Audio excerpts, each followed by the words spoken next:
Hey everyone, how's it going? Bingo bango, it's your boy Django, here with another wild, wacky, wonderful Django stream. How's it going, everybody? Hey Ari, how are you doing tonight? How am I? I am pretty good. Just the usual Monday complaint of the weekend went by too fast. But, you know, when is that ever not true? You could give me a 5-day weekend and I'd be like, where did it go? Where did it go? Nobody knows. But for those who may be lurking over on YouTube, a big hello to you. This is my first time properly streaming to YouTube. So big inaugural multi-stream moment right here, folks.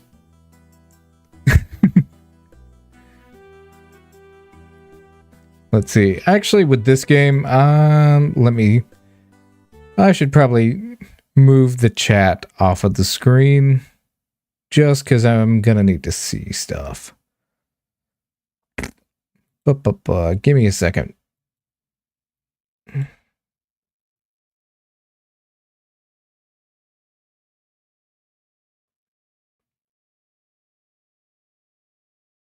There we go. Better.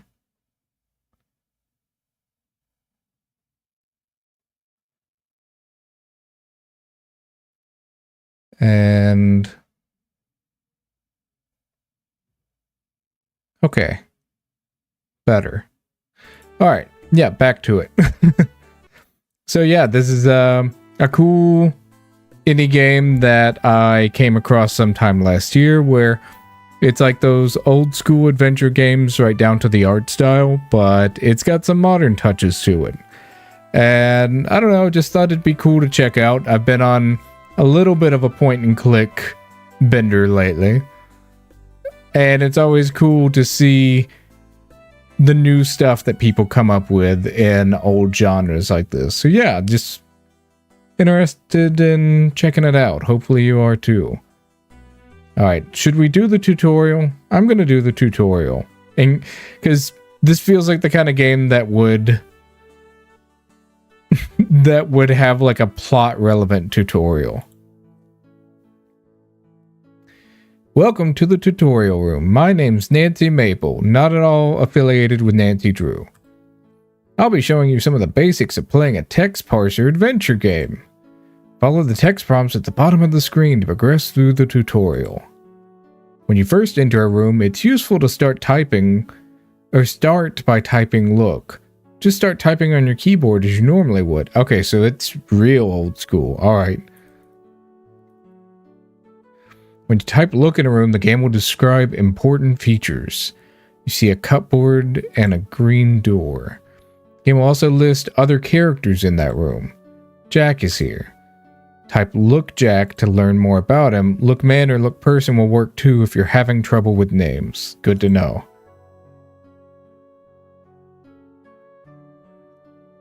Look Jack. Jack off. Wait, no, not that.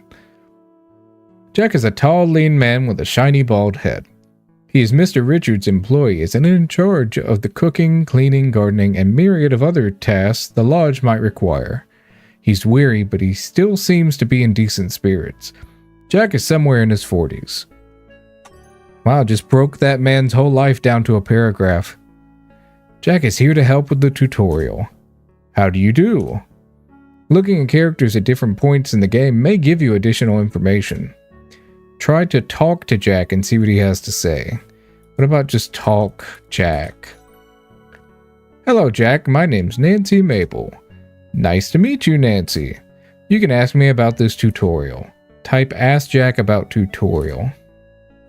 Ask about tutorial will also work. Ask Jack tutorial. Sorry, miss, you can't ask me about that in the tutorial room. Okay, so it does want me to be more specific. I like to know when I can take shortcuts, or else this is going to be a lot of typing.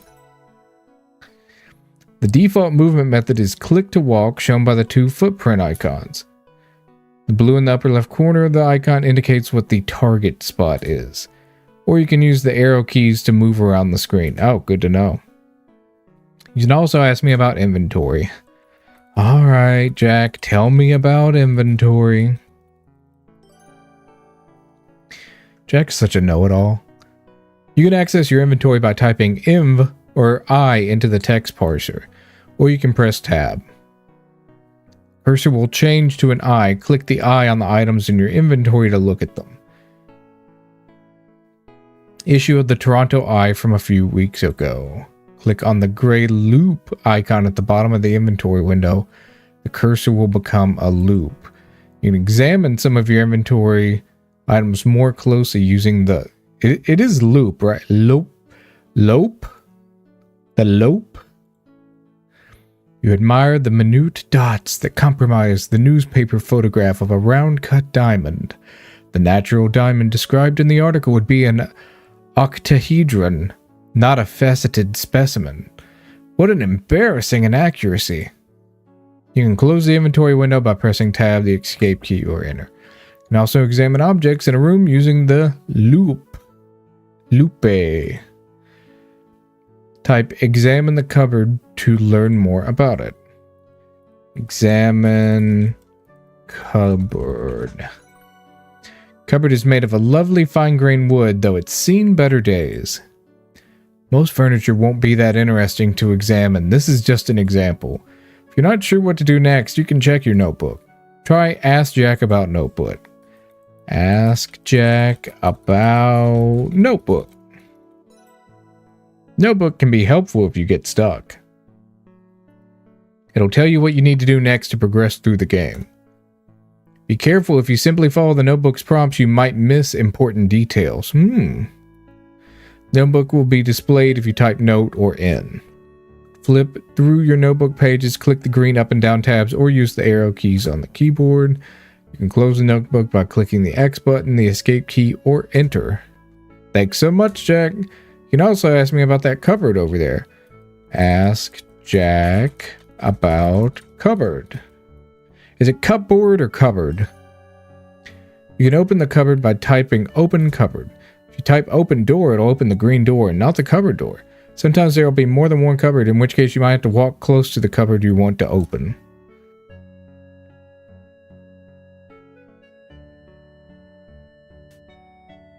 You open it. Looks like there's something inside the cupboard. If you look cupboard, the game will tell you what the cupboard looks like. If you look in cupboard, the game will tell you what's inside the cupboard. Search cupboard object. Alright, look in cupboard. See a green hat. Look hat. See a green... Yeah, I already saw it. That's my green hat. Try take hat. Take hat. Congratulations, you completed the tutorial. Open door to leave this tutorial. It has covered the most commonly used parser commands, but there are more to discover. Feel free to experiment. Experiment, huh? Kill Jack. You wouldn't hurt a fly. Ah, well. I don't know if this game's any good, guys. They won't even let you do the kill command. Punch Jack. Jack off. Sorry, you can't do that. Man, they won't let me have any fun here. Open Jack. That achieves little effect. Well, I mean, I guess it didn't do much for him. Maybe I got something out of it. Did you ever think about that? Open door to darkness. Huh? You can't use in this game. Man! They're not letting me have any fun. Use Keyblade. You can't use Keyblade in this game? Well, I mean, at least now it's confirmed that it's not part of Kingdom Hearts. It's good to know. They have a lot of worlds in those games. This could have secretly been a crossover. Alright. On to actual gaming. If you're ready to leave the tutorial, either use the arrow keys to walk through the door, or click the feet icon to the right of the open doorway. The room will reset once you leave it. Thanks for playing. Alright. Let's get out of here. Alright. Time to actually start the game. Crimson, Ontario. Oh god, we're in Canada? No wonder this is gonna be some kind of story about miserable people. Oh, animated cutscene. Wow. Fancy.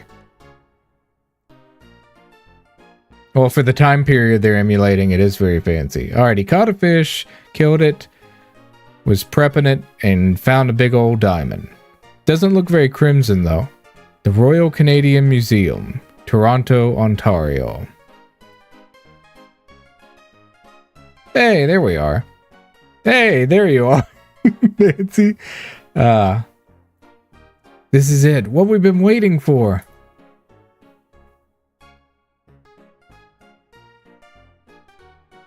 Far up north, a fisherman found a massive diamond in the belly of a fish. This could be a real boon for our mineralogy exhibit. We need something better than those dilantes over in geology. I want our exhibit to be the talk of the town. It's too bad that we can't spare anyone ahead.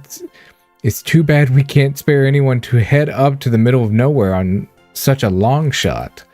You could spare me. Let me go, Professor Plummer. You would be perfect. Everyone else is busy with the new exhibits. Well, I've just been learning the filing system. That could wait a day or two, couldn't it? I'm not usually in the habit of sending unsupervised young ladies into less civilized regions. But as luck would have it, the discovery was made near a lodge where I'm sure you could stay while you conduct your field work. You in, Nancy. Get on home, pack your bags, and catch the train up north. Hooray! Thanks so much, Professor. You don't want to take any of that cool stuff on the shelf behind you? There's even a cat. You could take the cat. Find something that can make a big splash at the museum. Who knows? Maybe the university will finally accept you as a mineralogy student. Good luck, kiddo. I won't let you down. Oh, she's got her college career writing on this. A few hours later. Here's my train.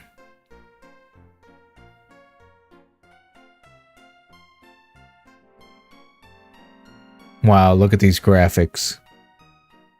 Simply incredible.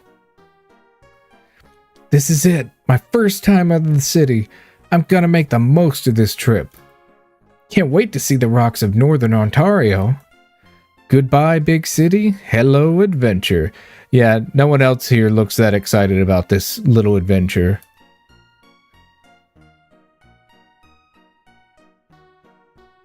A few hours later. Yep, she's still on the train. Oh, okay, she's sleeping.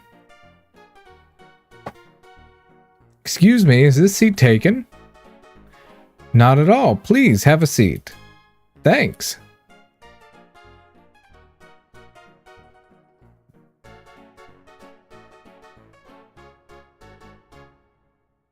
My name is Kimi Kishiro. Where are you headed? Pleased to meet you. I'm Nancy Maple. I'm bound for a town called Crimson. Oh my, you've got some hours yet. I should know because that's where I'm going. I'm a clerk from the Royal Canadian Museum. My boss sent me to check out the diamond claim up there. I hadn't heard of that discovery. Then again, I don't pay much attention to the news. It's a very strange story. Up by Crimson, a fish swallowed a huge diamond. A fisherman caught it, sliced it open, and there it was, this spectacular sparkling gem. Can you imagine? I jumped at the chance to investigate. This is my first time out of the city. I couldn't be more excited. Where will you be staying when we get to Crimson? A place called Crimson Lodge. Ah, I'm staying at Crimson Lodge. I'm a bird watcher. I hear there are nesting colonies of cormorants. I hear there are nesting colonies of cormorants up there. That's what I want to see. And I wouldn't mind seeing the Sulaks while I'm in the area. I'd love to see the big ships up close. Wonderful, we can be traveling companions. I'd very much like that. You and Kimmy chat amiably for a while. As the day wears on, the rhythm of the train moving over the tracks and the monotony of the scenery lulls you into a deep sleep. Man, I want to ride an old school train and fall asleep. The conductor announces, "Crimson, this stop." Nancy, it's time to go. Thanks. Oh no, where's my luggage? It's not here. There's no luggage left at all. My field kit's in there. What am I gonna do? The train will be leaving soon. Nancy, we have to leave now. Well, don't fall asleep on Never mind. I don't want to fall asleep on trains anymore. Oh, I had no idea anyone else was still on the train. Hello there. Hello. I didn't notice you were in the train. Isn't that funny? Not really. I was in the first class car. I'm here to see the nesting cormorants. Is that why you're here? Cormorant? Is that a type of rodent? Excuse me, folks, but I was sent to pick up just one person from the station tonight. Mr. Albert Respa. European fellow, expert mineralogist on assignment, hired by the federal government on loan from Antwerp. Wasn't told he'd be bringing any secretaries' wives, girlfriends. I'm sorry for the confusion, sir. Jack. Sorry for the confusion, Jack, but we don't know this man at all. My name is Nancy Maple, and my friend here is Kimi Kishiro. I was sent from the Royal Canadian Museum to investigate the diamond claim up at Crimson Lodge. And I'm here to see the nesting cormorants. We're both here to stay at the lodge and go about our business. Do you know which way it is from here? Surely know where it is, because that's where I drove out from. But I'm sorry to tell you, ladies, the lodge has been closed to the public for months. You didn't hear? My boss, Mr. Richards, he's getting on. He's done with the lodging business. All he wants is peace and quiet. But then this whole diamond fiasco starts up. Folks all up in arms. He's not pleased at all, I can tell you. This gentleman is here on the government's orders. Mr. Richard can't do much about that. But you two... Well, that's unfortunate. But you only have yourselves to blame for being uninformed. Let's be off, Jack. Good evening, ladies. The thing is, ain't no one's coming by here at this time of night. And the nearest accommodation is the lodge, which is a few hours away by automobile, even still. Look here, I'll drive you ladies up to the lodge for the night. Tomorrow morning I'll bring you back here so you can catch the train. As it is, Mr. Richards is going to be peeved about hosting unexpected guests. I mean, even more than he is already. His sister's come up from the city to stake her claim. She brought a lawyer to boot. Come along now.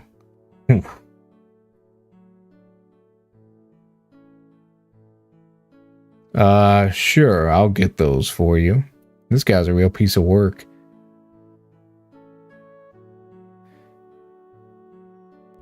And there he goes. Jack is off. Sir, your trunks arrived a few days ago. Boy, they sure are heavy.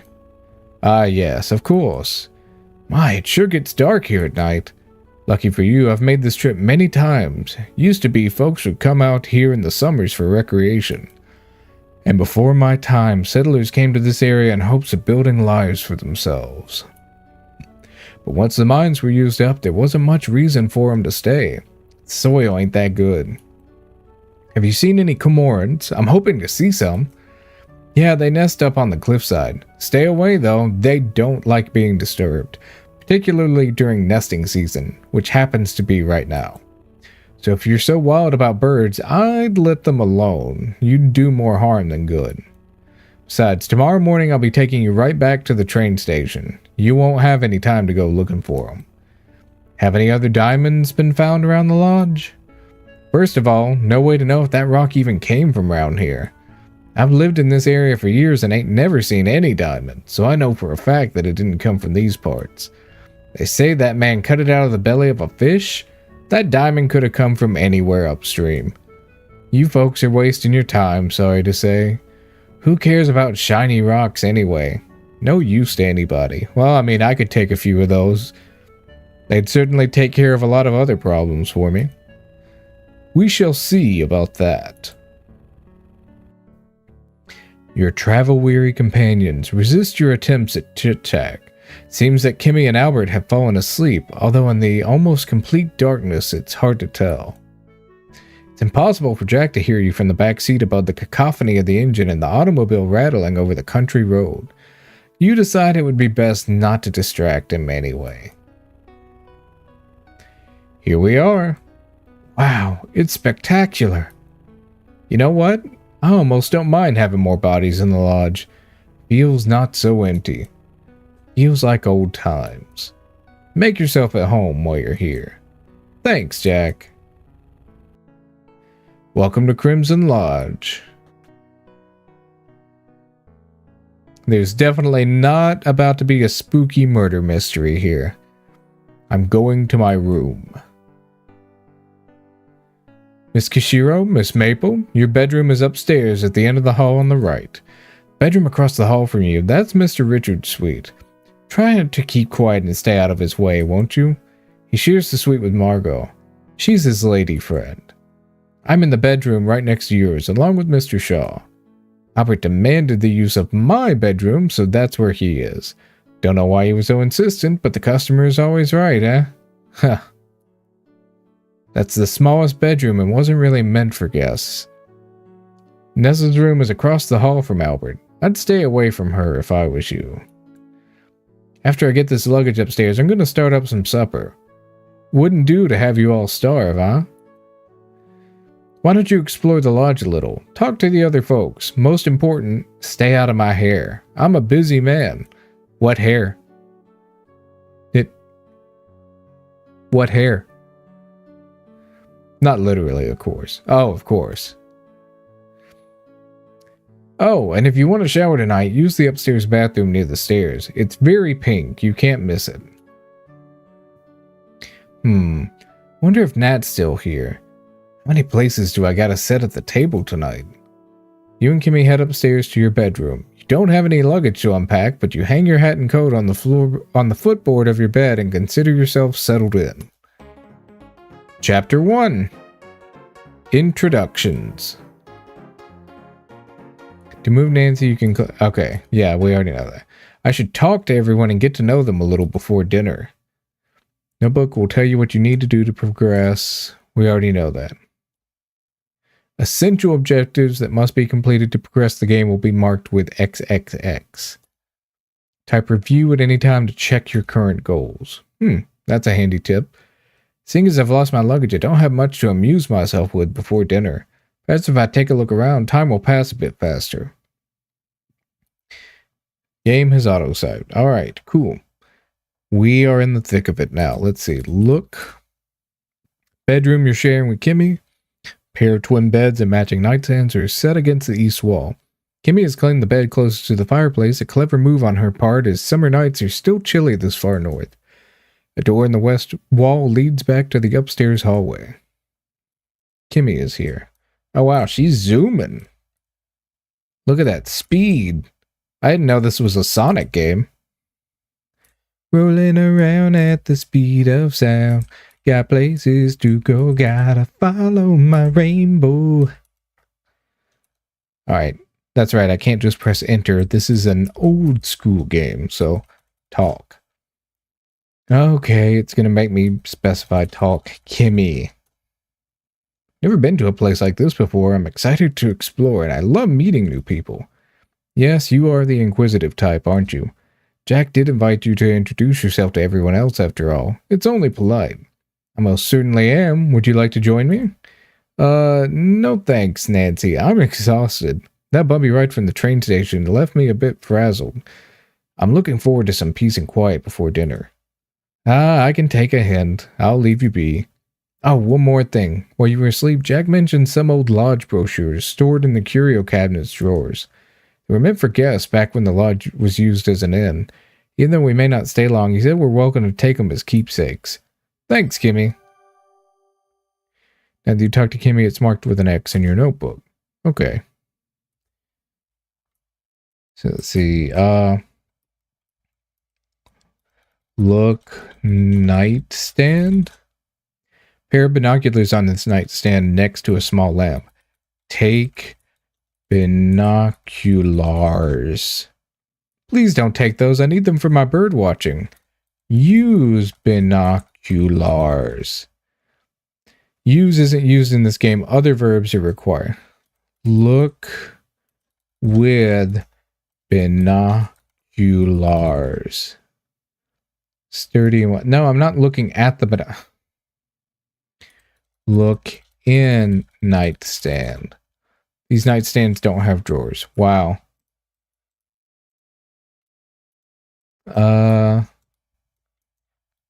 Take hat. Take your green hat. What is...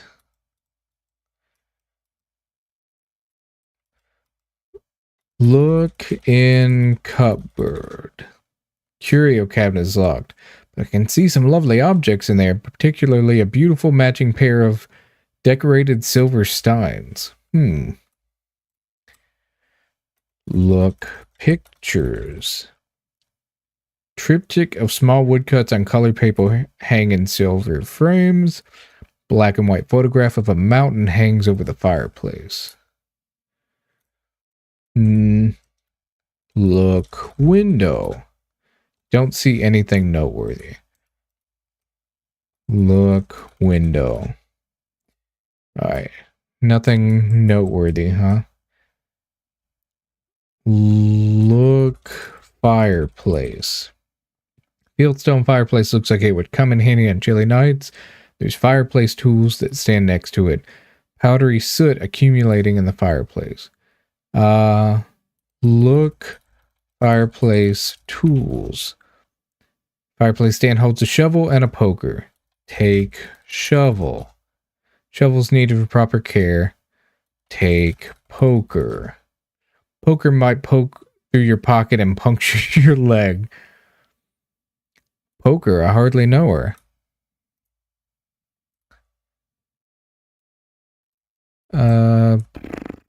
Anything else? No, I could look in her luggage. Look luggage. Battered suitcase made from hard-wearing full grain leather.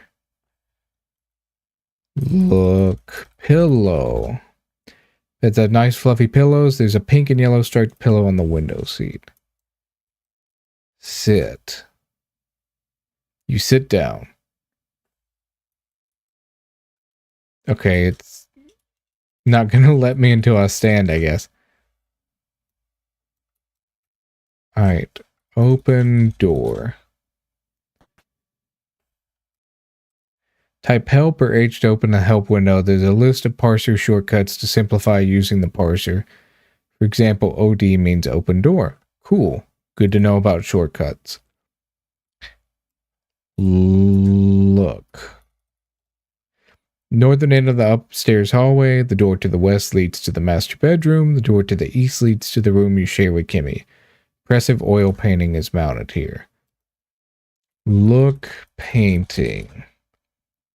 Master for oil painting is framed and hung at the end of the upstairs hallway. The plaque reads L. Harris. Open door.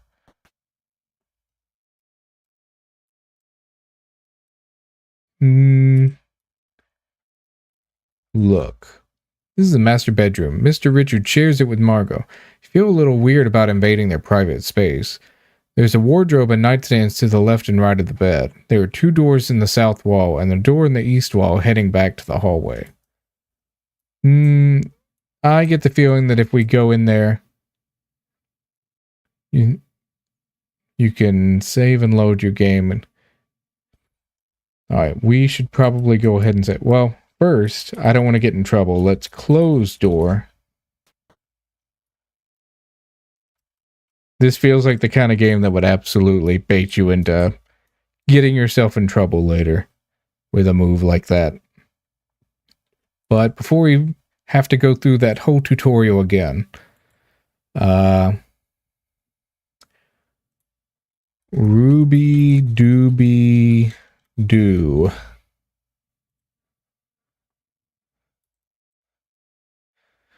All right. Open door. Get on the floor. Everybody walk the dinosaur. This is the bedroom Jack is sharing with Corvus, whoever that is. Judging from the crate haphazardly filled with clothes, Jack didn't get much notice regarding this new living arrangement. There's a large dresser set against the back wall containing many small drawers. There's a pitcher and a drinking glass on top.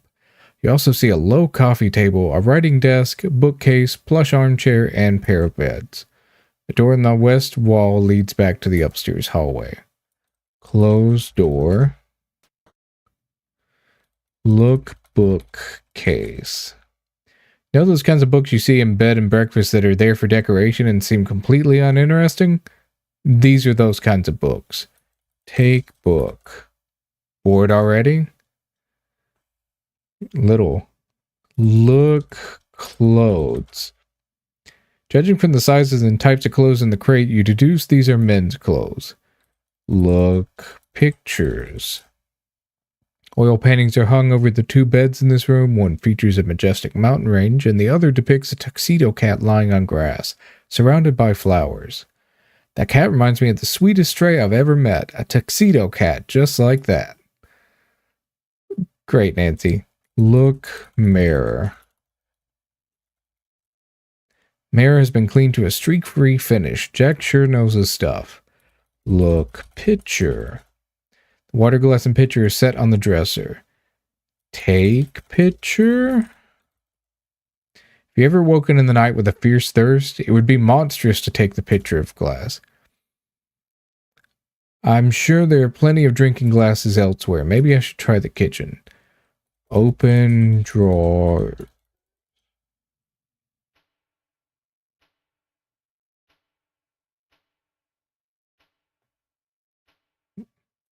Look drawers. Look inside in drawers. Searching through all the drawers, you found moth-eaten socks, loose buttons, single shoelaces, and other assorted bric-a-brac. Nothing too interesting here. Clothes drawers.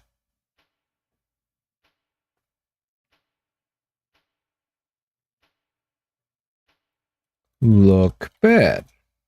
Two single beds are set up in opposite corners of the room. This bed is neatly made.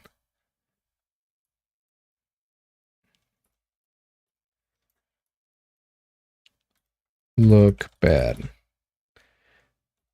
There's a leather satchel on this bed. Look leather satchel. Satchel looks like the type used to carry important documents. Look in satchel. Corvus's satchel is locked. Look suitcase. There's an expensive looking leather suitcase at the foot of the bed closest to the window. Look in suitcase. It's locked tight. Look window. Don't see anything nowhere. Look desk. Writer desk hosts a blotter, a lamp, and a couple pencils. Take pencil. You never like getting smudges on your hands. Look trash. Waste paper basket is a gray metal receptacle similar to others around the lodge. Look table. Narrow coffee table sits in the center of the room and a writing desk against the wall. Look chair. There's a blue armchair at the center of the room. Sit next to the coffee table. Sit. Sit down. Stand. Open door. Leave. Sorry, you can't do that. Can't leave. Close door. The game's a little more eerie for not having music at these parts. Type to open your inventory window. You can look and examine your inventory. Let's see, what do I have in here? Lucky Mineralogist Loop engraved with your name and attached to a handy lanyard. Great for getting a closer look at things. Issue of the Toronto iFrame a few weeks ago. The Notebook. And a green hat. Aren't you a clever girl? You admire the minute... that's right, we already looked at that. Your notebook doesn't benefit from closer inspection. Your hat looks pretty good considering you got it secondhand. I wonder, wear hat? You don't need to wear your hat. All right. Well, if I did need to wear it, I could. And that's what matters. Close door. Look. It's a pretty large bedroom. There's a love seat and an armchair arranged around a low table. There's a wardrobe, dresser, and painted cupboard. A door in the east wall leads back to the upstairs hallway. Okay, look books. Alright, so completely uninteresting books. Look chairs. Overstuffed green striped love seat and a purple armchair. Look luggage. Nessa's luggage is at the foot of her bed. Open luggage. It's locked. Look desk. Look trash. Waste paper baskets. Look in trash. Isn't anything in there. I didn't do that with the last one. I may need to go do that. Look under bed. You have an intense fear of dust bunnies and can't bring yourself to do so. That seems like a cop-out. Open drawers. Walk closer to the drawers you'd like to open. Look mirror. Look cabinet. Look box. It looks like there's some kind of box on there. Jewelry box is made of fine wood and has a brass lock. Look lamp. There are a couple of floor lamps in the room as well as a table lamp on the dresser. Love lamp. Doesn't seem to work. Man. They won't let me do nothing. Open drawers. Look in drawers. Dresser drawers are empty. Close drawers. Open cabinet. Open the lever. Look in cupboard. Leftmost cupboard is empty. You suppose Nessa may prefer to live out of her suitcase. Close. Close cupboard. Open rightmost cupboard. Look in cupboard. Close cupboard. What about this thing? Open cabinet. Look in cabinet. Close cabinet. I'm being so nosy. Oh, look plate. There's no plate here, nor do you have one on your person. Look cabinet. Look dresser. Dresser features a mirror, a left cupboard, and right cupboard, and a top and bottom drawer. There's a lamp and a jewelry box sitting on. Just look. Just look. There's a wardrobe, dresser, and painted cupboard. All right. So that's got to be painted cupboard. Look painted cupboard. Painted with pleasant floor patterns. The three drawers have cute round pools. Open drawers. Look drawers. Look in drawers. That's always going to trip me up. They're all empty. Close drawers.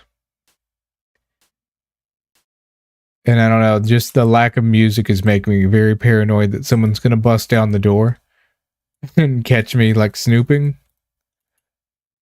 Open door. Close door. I don't think we checked out this room yet.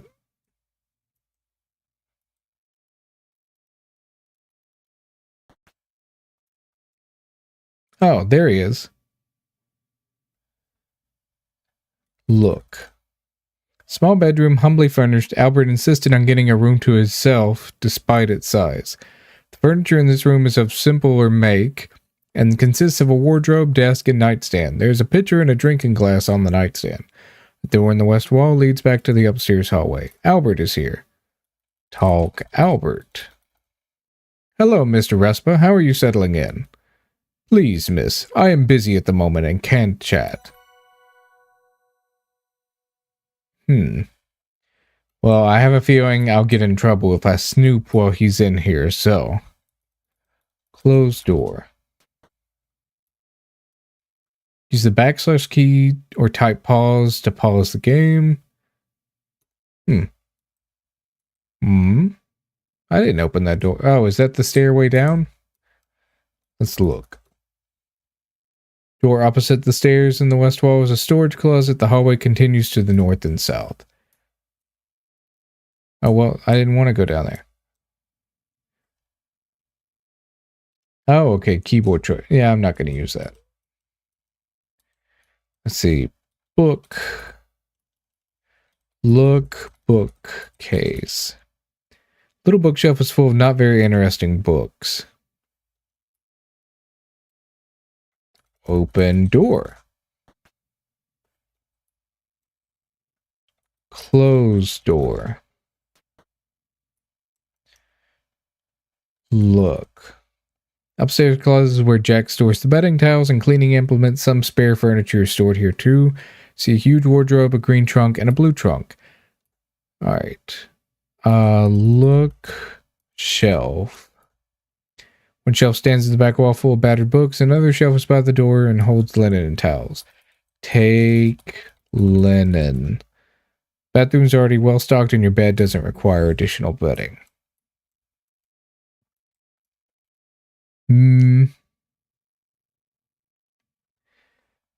Look. Chest? Open chest. Trunk has a big padlock on it that requires a key, which you don't have. Open dresser. Open cabinet. Look in cabinet. Full of dusty, cobwebby old junk. There's a cane, a blanket, an old lamp, and some books. Take cane. Said to leave the cane for someone who would need it. Take lamp. Old lamp is probably broken and probably a house for spiders. Man, they won't let me take nothing.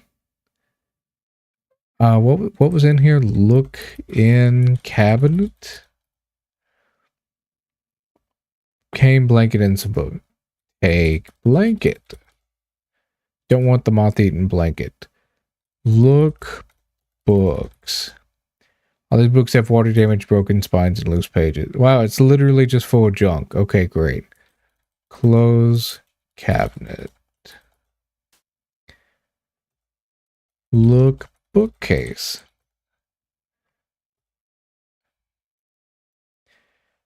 Take book. Okay. Look chest. Large green trunk. Look in chest. Green trunk still looks sturdy, though it's seen better days, but it's locked. Look paint. Paint cans hold red and purple paint. Take paint. Feel no need to paint anything. Well, I do. That's not really up for you to decide. I want to paint things. I want to paint the town red. I want to take this broom. Take broom. That's Jack's job. What about take mop? Alright, I'm literally just trying out all the commands on everything. Open door. Close door. I'm a chronic leave no trace kind of game player. What's in here? Oh, bathroom. Close door.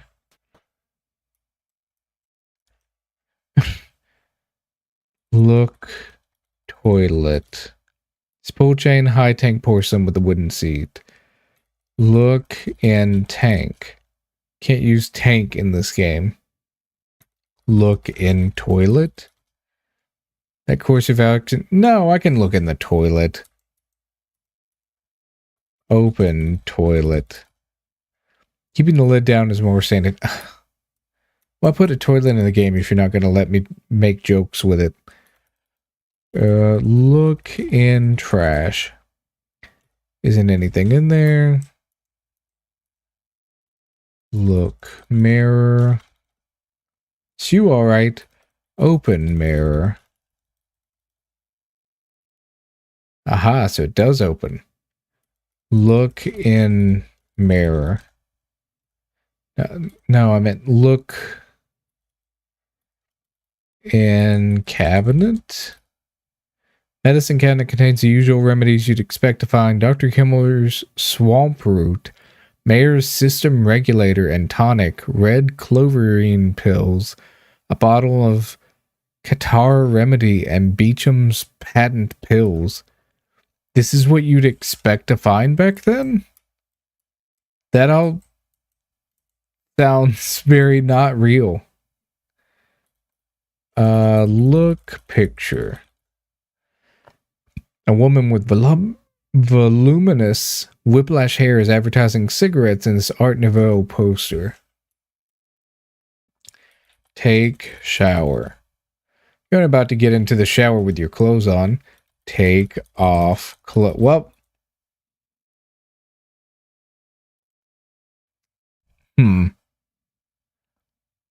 Is this really how I want to start off YouTube?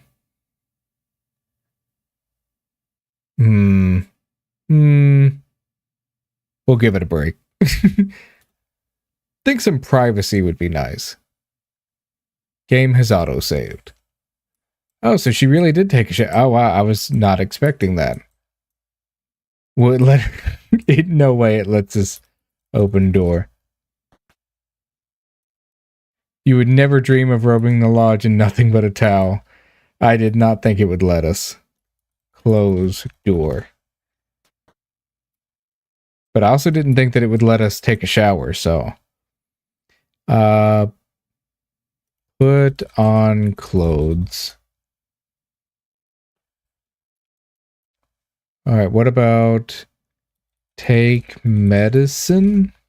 All the medicines appear to be old and expired. It would be safer not to take these. Close cabinet. Oh boy, there's been so much mystery. Isn't this all so mysterious, chat? Don't you just love it?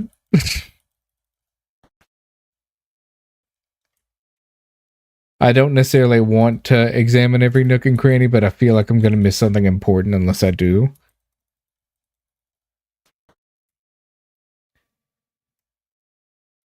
Open door. Closed door. This is a weird looking room. Spare room is brightly decorated and inviting. There's a love seat, a fancy lamp, and some decorative plates.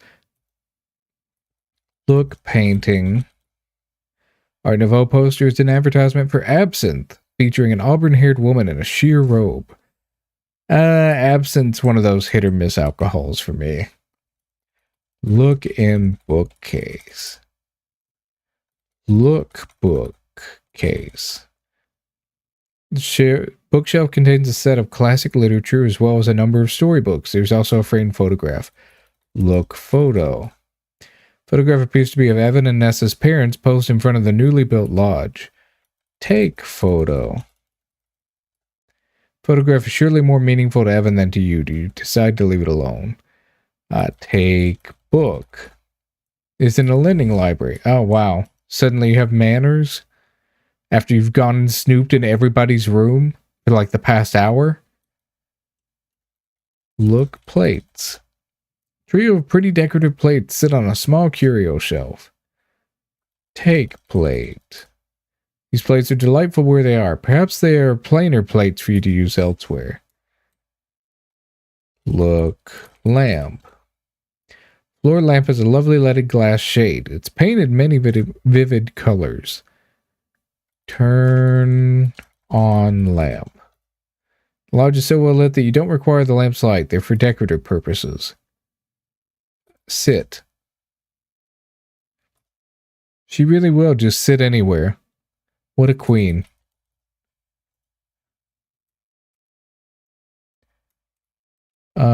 Just to be sure, in case we're missing anything crazy out of these windows. Look window. Spare room's window looks out onto the balcony. It's dark outside. Open window. Fortunately, that doesn't accomplish anything. Man. This game's not as creative as I am, apparently.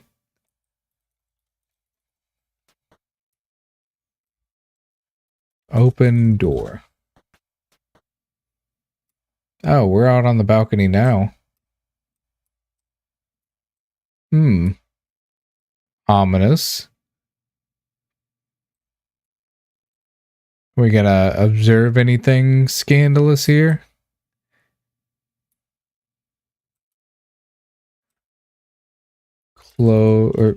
Open door.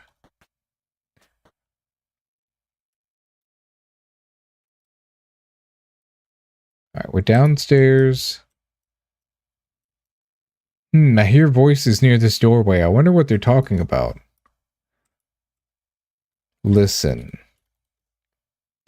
Don't hear any voices coming from the study. Listen. Ah! Something's happening. So, what are we gonna do about this? What are we going to do about it? We aren't gonna do anything. I'm gonna stay out of everyone's way and wait for all this to blow over. But what if they find... Shh! Listen.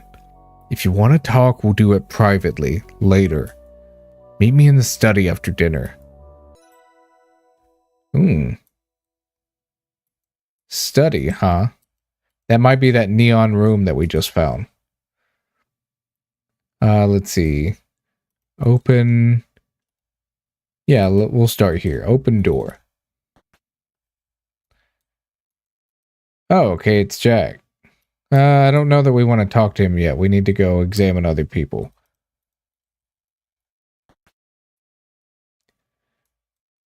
Close door. This room looks important. This is Evan Richards' well-appointed study. Oh, this is the study. Next to the ornately carved fireplace, there's a fine tapestry depicting a forest scene. There's a display cabinet besides the fireplace. A fancy desk with brass fittings sits on the plush carpet. You surmise this room was once used by Evan's father, as it doesn't seem to be his taste. A door to the west leads outside, and a door to the east leads to the main floor hallway. Look. Tapestry? Though the tapestry is a little faded with age, there's still rich colors woven into it. The detail is exquisite. Take tapestry, because I want it, because it's mine now. Either that isn't here, or you see no need for that. Look, tools. Fireplace stand holds a shovel, brush, poker, and tongs. Take tongs. Tongs are best left alone. Take shovel. Take poker. Look, tools. What was the last one? Brush. Take brush. Brush bristles are covered in soot. It would be dirty to carry it about. Look, moose. Though the moose head looks pretty impressive on the wall, you can't help but feel a twinge of sympathy for the animal. Look, fire. Fireplace's legs and head are carved with simple linear flourishes. You imagine it provides invaluable heat during the long winter months. There's some powdery soot accumulating in the fireplace. Brush soot. Can't think of a good one. Poke soot. I don't know. Look books. None of these books are necessary for you to read. Open cabinet. Walk closer to the cupboard you'd like to open. There's only one cupboard in here, right? Open cupboard. Look in cupboard. Glass pane cabinet is full of curios and memorabilia, old tarnished trophies, and an assortment of glass and ceramic vases. Take stuff. Take glass. Take vase. Vases look fragile. You wouldn't want to break them. Take trophies. Didn't earn that trophy. You don't get to have it. All right, well, close. Close cupboard. Open drawer. Look in drawers. Woolen blankets in these drawers. It must get chilly despite the fireplace. Close drawers. Look. Chair. Large leather chair with heavy metal wheels sits in front of the desk. Sit. She just loves to sit. Look trash. Look in trash. Open drawers. Desk is locked. What about this? Look books. Open cabinet. This cupboard appears to be decorative and doesn't open. Open door. My goodness, it's dark as anything out there. I have no need to go out this way right now. Alright, no going outside for me.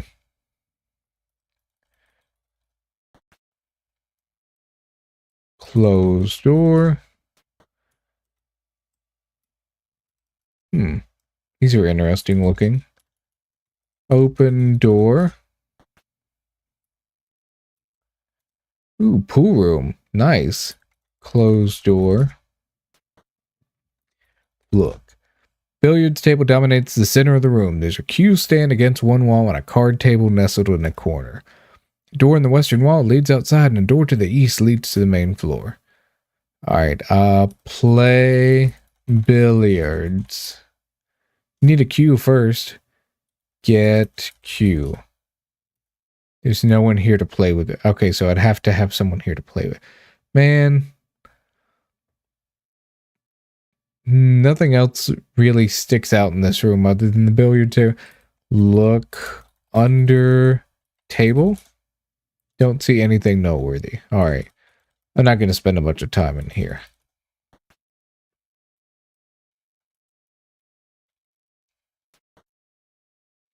Wonder what cool thing is behind door number 2.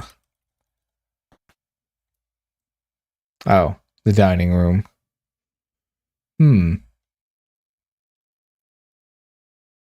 Dining room is an impressive sight. A massive Persian rug covers the floor, on top of which stands an elegant dining table and matching chairs. There's a buffet and a display cabinet set against the north wall, and a pair of elaborate oriental jardineries are in opposite corners. Door to the west. Okay. What is this? Look. Table. It's hard to see much of the table under the tablecloth, but you can see sturdy cubbyhole legs peeking out of all 4 corners. Look. What is it? Glasses? These glasses have stout stems and stubby bases. Look, picture.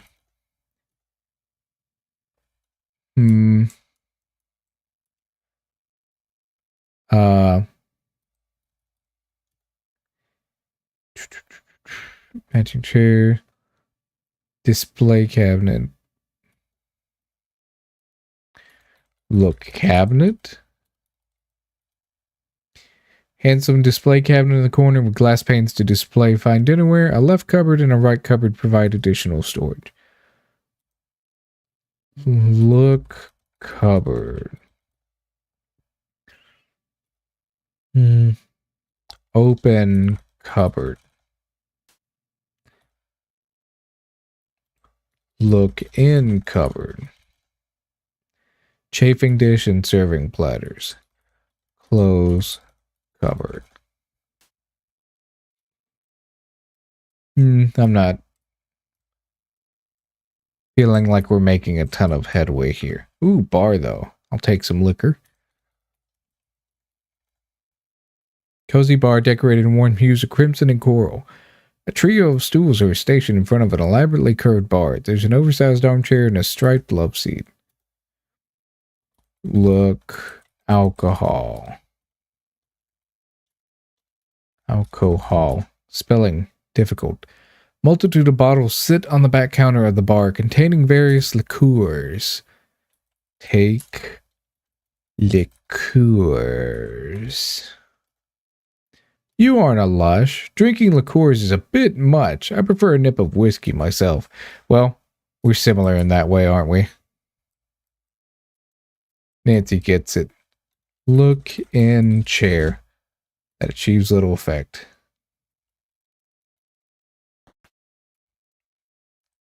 Closed door.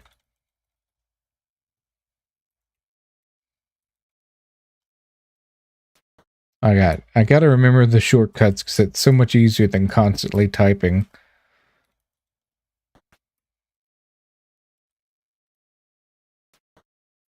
Alright, another bathroom.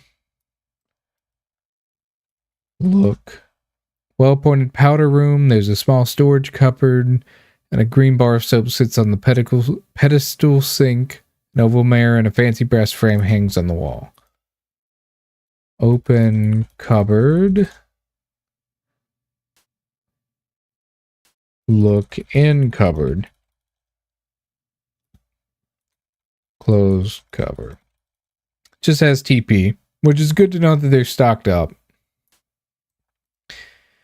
Look in trash.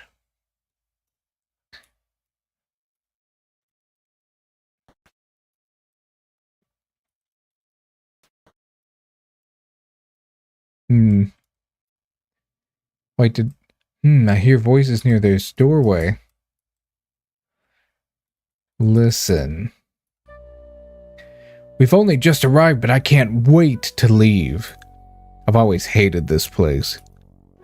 We'll get this whole affair straightened out and be gone in no time. Of course, locating the will would expedite our departure. I told you I don't even know if there is a will here.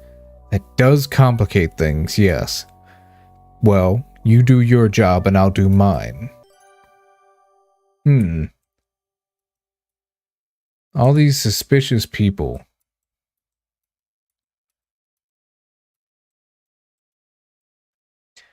Let's see. Look. The parlor is fussily decorated with elaborate wallpaper and a cushy carpet. A cut crystal bowl of Jordan almonds sits on a low table. There's a fancy pair of armchairs and a camelback sofa. A small bronze sculpture stands on an ornate cupboard. You see a stern older woman with gray streaking her brown hair. You see a tall, natty man with brown hair and a striped vest. Well, tall woman. Good evening, my name's Nancy Maple. It's nice to meet you. I'm Nessa Crab, Evan's older sister. What on earth are you doing here? Are you another one of Evan's gold-digging girlfriends? Not at all, but I am a diamond-digging mineralogist, at least I hope to be. The government has sent a professional to handle that. Stay out of his way. Okay. First of all, rude. You would think, money could buy manners, but apparently not. Talk man. Hello, how do you do? My name is Nancy Maple. Hello, Miss Maple. My name is Corvus Shaw. I'm Miss Nessa Crabney Richards' lawyer. She is Evan's older sister. He gestures to the woman seated on the sofa. I'm here to advise her on the legal implications of this situation. Ask man about situation. Now that this land might actually be worth something, due to all the diamonds, of course, we're having all sorts of opportunists trying to lay a claim. Meanwhile, Mr. Richards has yet to produce his father's will. Either it doesn't exist, or he's hiding it, or it's lost. I've been hired to protect Miss Crab's interests. Ask Nessa about diamonds. Diamonds are lovely gems, highly desirable, especially in Europe. A diamond mine would be a major boon. Ask Nessa why she's kinda bitchy. Can't use why in this game. That's the word you have a problem with? That's the word you have a problem with. That one specifically. Okay. Sure. I just not the word I would have thought would be the issue, but okay.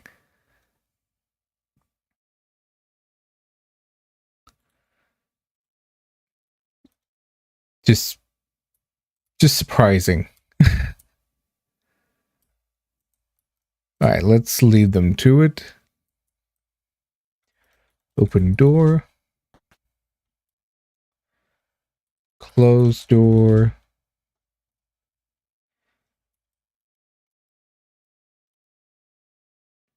But why? What do you mean walk?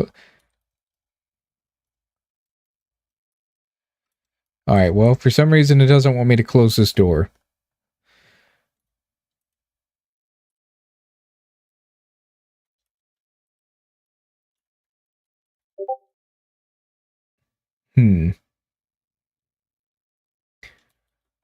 Open cabinet.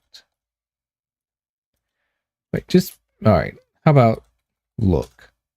Mudroom is a tiled floor, making it easier to clean. There's a low basin for washing off boots. There's a wooden storage area with lockers, drawers, baskets, and cubbies. Door to the west of it. This looks like a room that I'd probably find something in, but...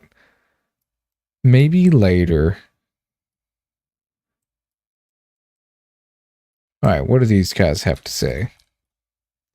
Conservatory is a stunning showpiece of a room. Surely the expense and trouble to bring this many panes of glass this far north must have been enormous. There's a doorway to the south wall that leads back to the main floor hallway. You see a husky older man wearing beaten-up denim overalls. You see a tall, broad man with long dark hair and a fringed jacket. Talk man. Hello, my name is Nancy Maple, and I'm a mineralogist on assignment from the Royal Canadian Museum. I'm Evan Richards. Look, you and your friend can stay the night, but tomorrow morning Jack will put you on a train back to the city. But my boss sent me up here on behalf of the Royal Canadian Museum. I'm a mineralogist. I've got too much on my plate as it is, what with my sister and that lawyer of hers. And one mineralogist is already too many. Hello. My name is Nancy Maple. How do you do? Hello, Miss Maple. I'm well, thank you. My name is Nathan Cardinal, a family friend of Evan's. How do you know him? Oh, I don't actually know Mr. Richards at all. The Royal Canadian Museum sent me here on assignment. I'm to survey the land and find out if there are diamonds here. A discovery like that would surely make a splash when the museum opens and opens to the public. You're wasting your time, I'm sorry to say. My family has lived in this area for many, many years and have never found diamonds here. Small red garnets are still plentiful, but of little value.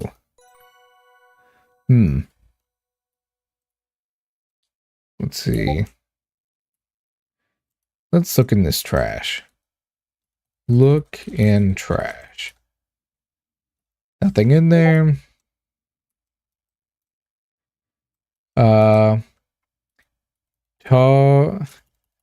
Ask Nathan about garnets. Garnet is a hard mineral. You see lots of pebble-sized examples along the riverbed. Settlers mined garnet in this area for use in industrial abrasives. That is, until the mines became unprofitable. Ask Evan about diamond. It's not from around here, you mark my words. This whole business is just a waste of everyone's time. Alright, so he's not convinced that there's any diamond stuff actually going on.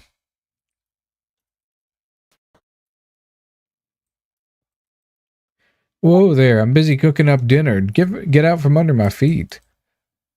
Alright, talk Jack. Hello, Jack, how are you doing? Do you need a hand? Nah, I've got everything under control here. You go on, talk with the other folks. Alright. What is it? Talk to everyone in the lodge. Kimmy, Margot, Albert, Corvus, Nathan, Evan, Jack. I think I... Wait, no, I need to find Margot?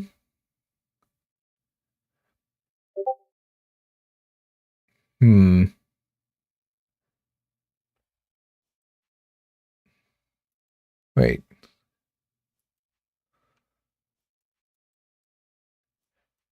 Open the curio cabinet drawer and then search the drawer. Oh, I forgot to go do that, and she even told me to do that. Back at the very beginning. Got an OD. By that I mean open the door.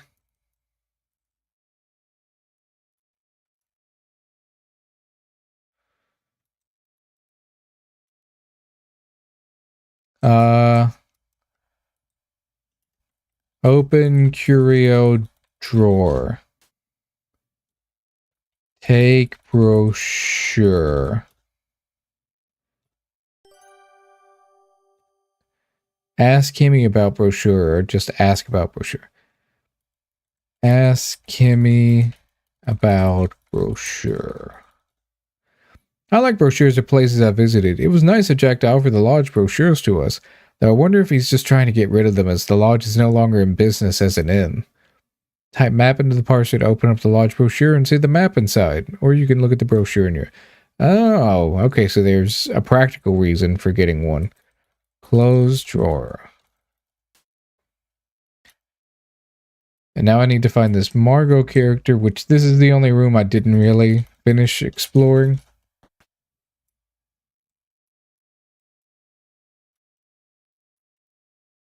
Let's see. Open cabinet. Open dresser. What are you and how do I open you? Wardrobe, that's what it would be. Nightstands to the left and right. There are 2 doors. Okay. Close that door. Look. Bookcase.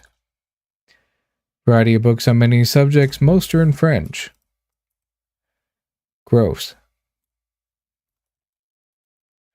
Open wardrobe. Wardrobe. Look in wardrobe. Contains a few garment bags and folded up pair of overalls. Open garment bags. Look garment bags. Close wardrobe. Look at the fireplace. Fieldstone fireplace looks like it would come in handy on chilly nights. There's a vase and a picture frame on the mantel. There's some powdery soot. Look picture. A cherry frame poster of a woman riding a horse hangs over the fireplace. Look at the picture frame. Picture frame is empty. Take frame. Haven't got a photo to put in. Well, I mean, is that really the issue? Take vase. It's appealing you as you find this vase. You doubt its owner would welcome such an action. Okay, Miss Goody Goody.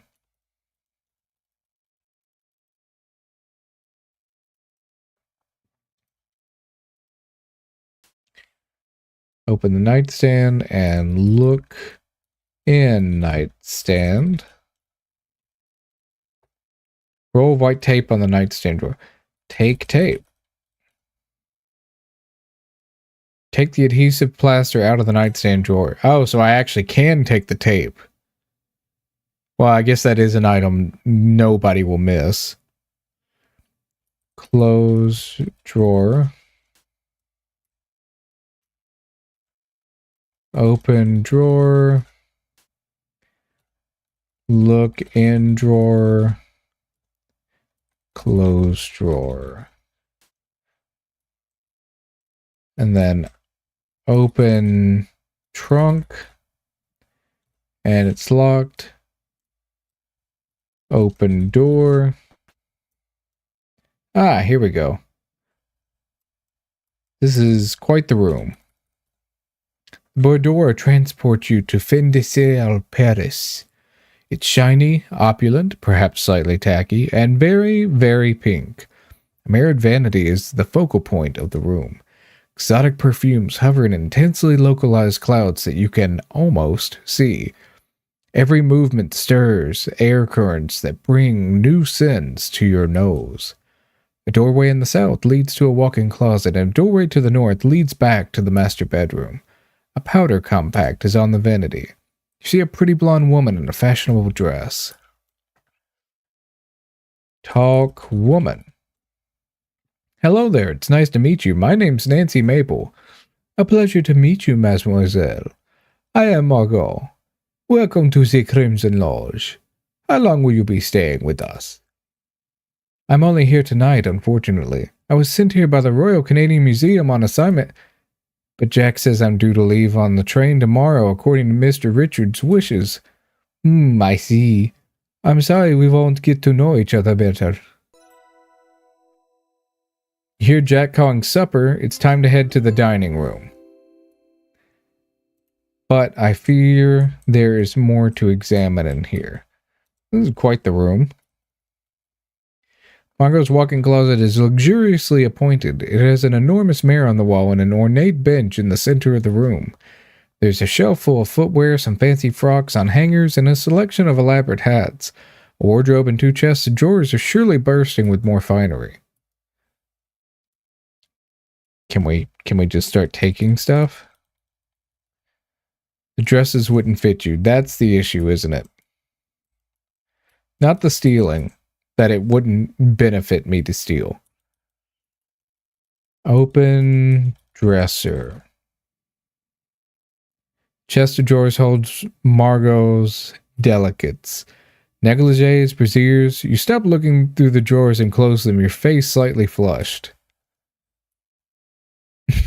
That's funny. She's been treating Evan right, it seems like.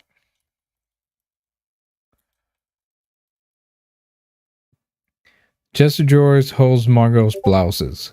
There are 3 drawers and they all hold blouses. Alright, what about the mirror? Let's look at the mirror. Look, mirror. Full-length mirror with a silver frame. It must have cost a pretty penny. What? Wardrobe? Look. Open wardrobe. Look in wardrobe. Wardrobe is full of feather boas and a rainbow of colors. Close wardrobe.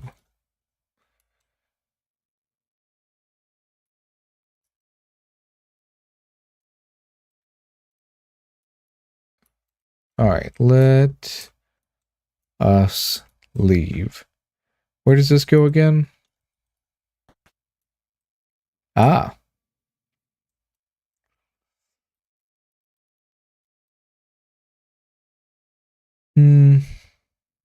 Look in trash. Nothing in there. Look in tub.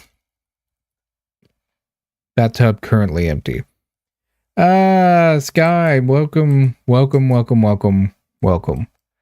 How's it going? Trying to come by more frequently? Well, I appreciate it. Yeah, we are playing a... It looks old. It's actually a new game. It came out last year, but I love the retro stuff, so we're checking it out. Close door.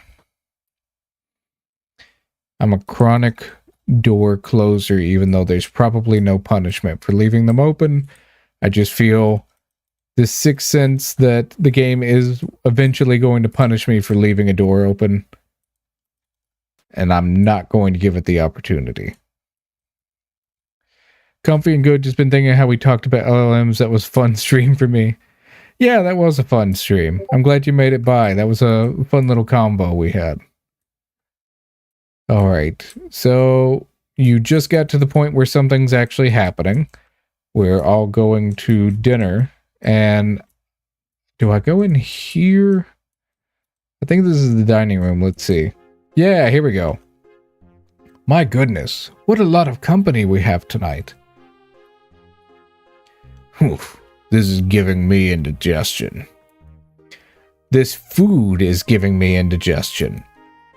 You're welcome to leave. In fact, please do. Ha! You'd like that, wouldn't you? I'm not going anywhere until we find out if that diamond came from this land.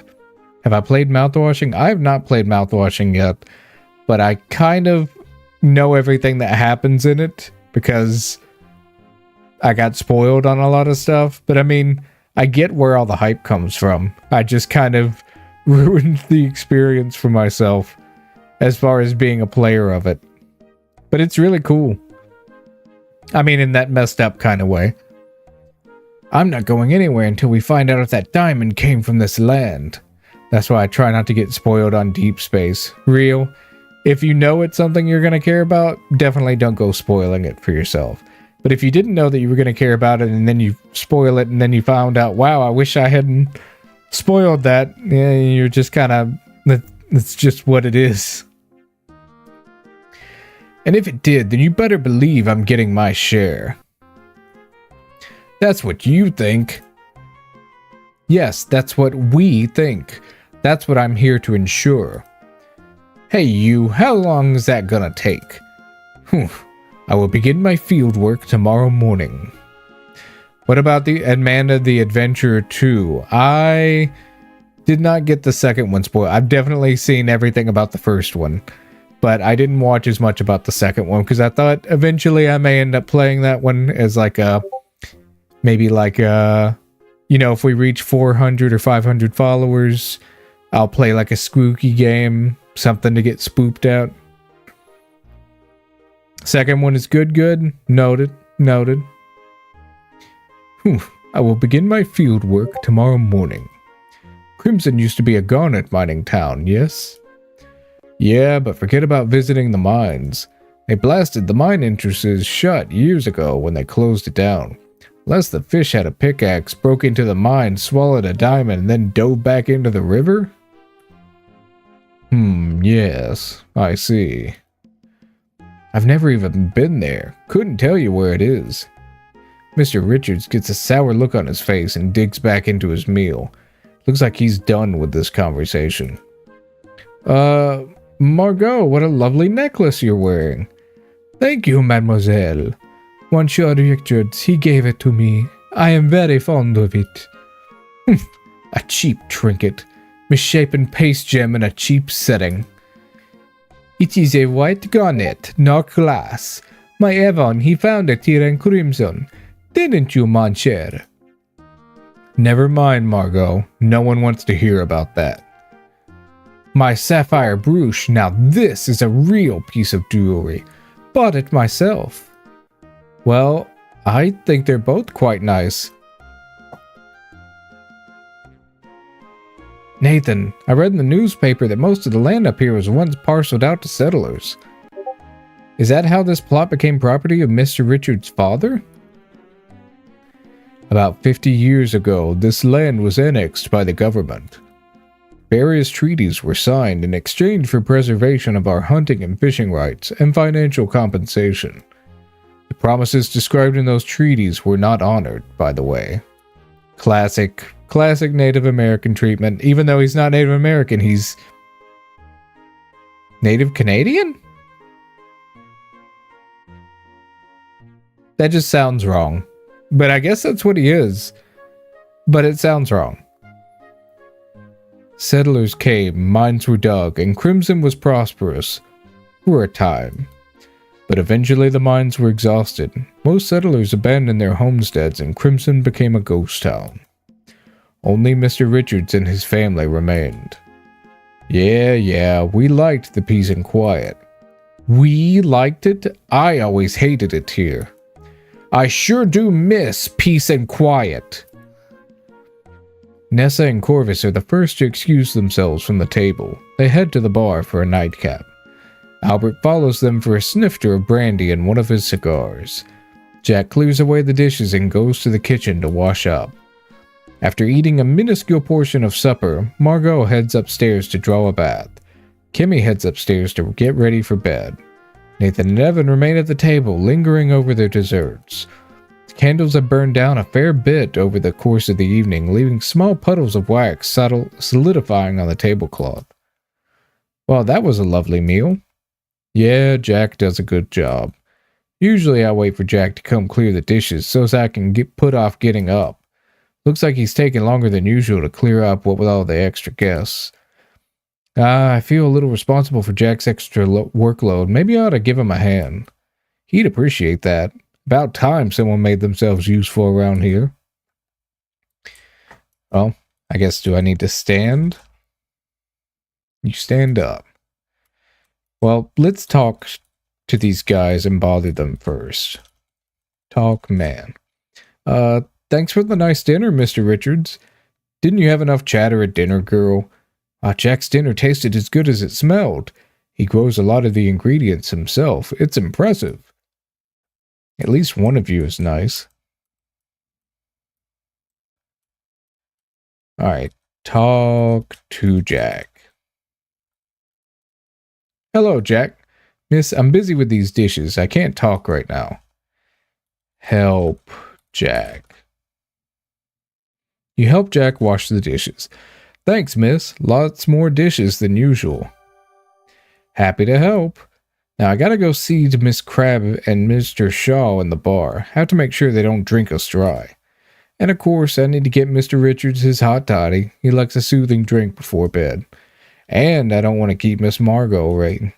Forget about that last one, won't you? Oh. Interesting. Is he fooling around with Margot on the side? Wouldn't be surprised. Look, kettle. There's a blue granware kettle boiling water on the stove top. Take kettle. Take the kettle, but you resolve not to leave the kitchen with it. You can't imagine someone just walking away with your kettle. So then what do I need to use on the kettle? Well, let's look around. What can we use this on? Kitchen has a rough-hewn, rustic charm. The lack of decorations and fine furnishings implied that this room wasn't meant to be seen by the lodge's guests. There are cupboards along the walls and an icebox in the corner.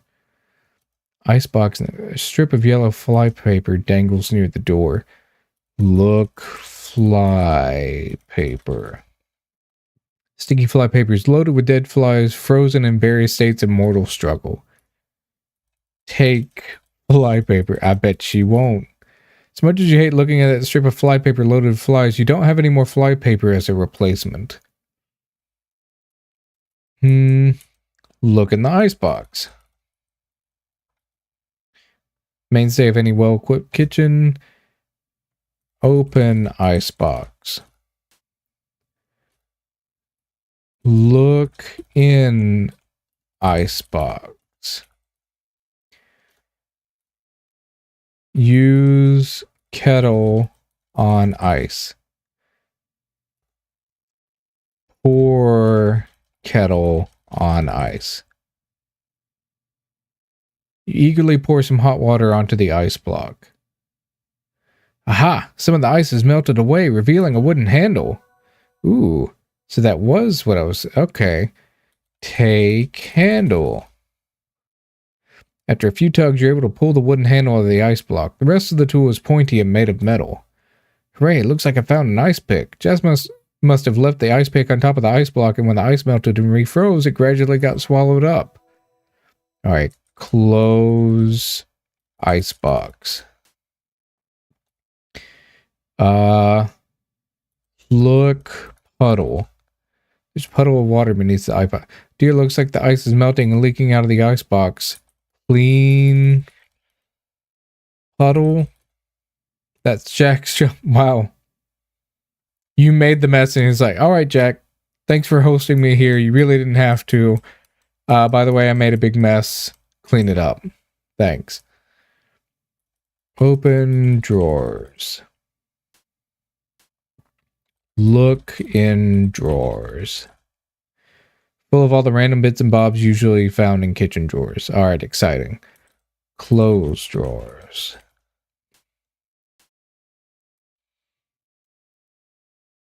Let's see, what about... Not about to haul this hot kettle around with me. Before you leave the room, you return the kettle to the stove. All right, they've gone. Oh no, sneeze.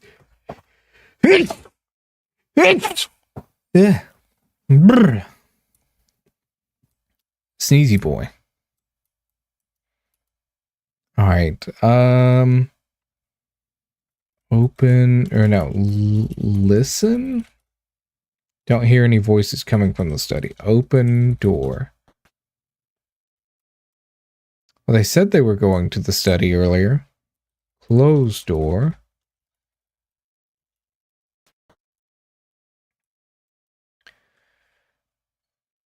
Talk man.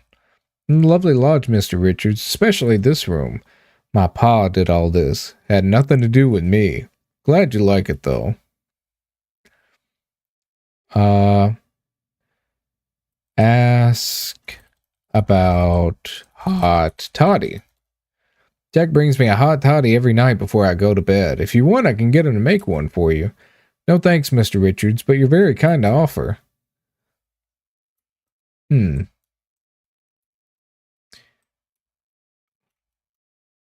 Okay, no one in here. Closed door. No one in here. Closed door. Ah, okay. Listen, let's be our little eavesdropping self. You hear voices coming from the bar, but with the door closed, you can't make out what they're saying.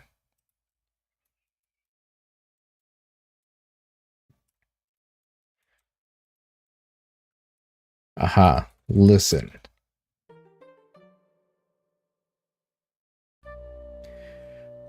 Father's will has to be around here somewhere. Things would be so much easier if we could just find it. If the will can't be found, we might have to proceed as planned. Take our chances. That little gold-digging hussy complicates things. Speaking of that, I found something interesting recently. Could help us deal with her, but we'll talk about that another time. Good night, Mr. Shaw. Good night, madam. They're being sneaky.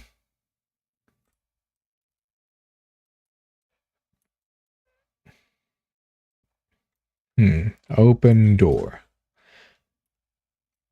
Can't go outside. Cause just can't. Game said no. What about over here?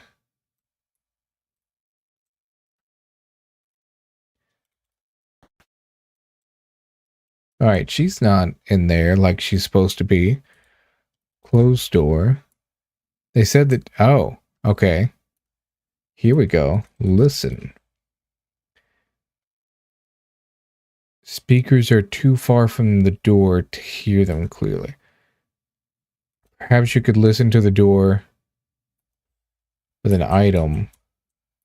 Do I already have a glass? Let's see. Inventory. Oh, apparently at some point I got a screwdriver and I didn't even know it. Oh, the ice pick. All right. Roll of zinc oxide adhesive plaster.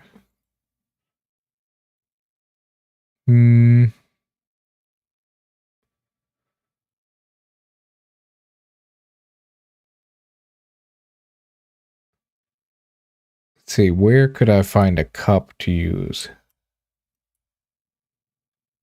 That's got to be what it is.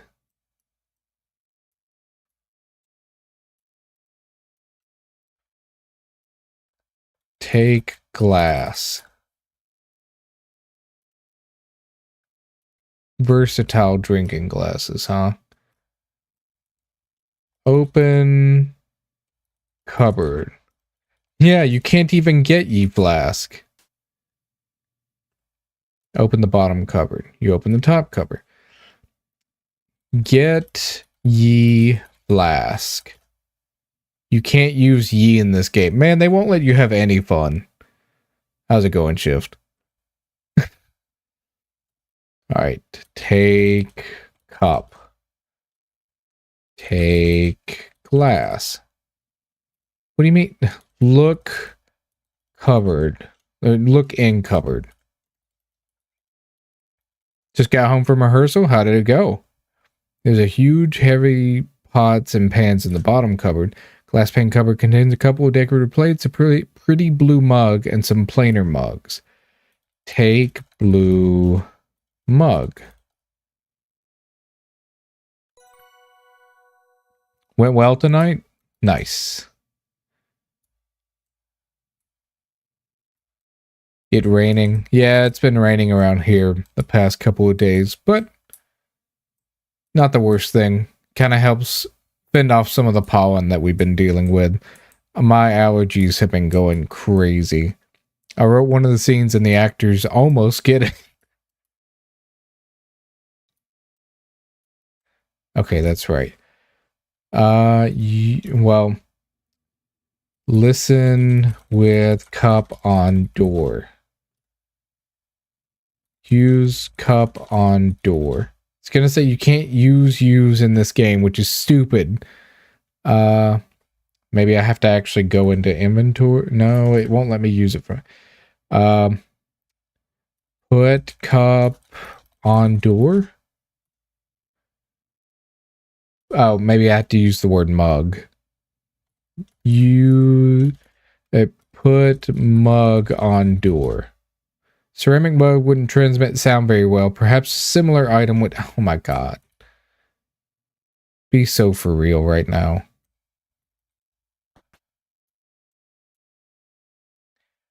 Look. Kimmy's here. Talk, Kimmy. Kimmy's asleep. You can't talk to her right now. Can I take her binoculars? Alright. Can't use binoculars because it's dark out, which is a fair point. Kill Kimmy. Wouldn't hurt a fly. Well, she's not a fly. She's Kimmy. Checkmate, atheist. Open door. Get on the floor. Everybody walk the dinosaur. Nothing in there. Love Kimmy. We love Kimmy in this house.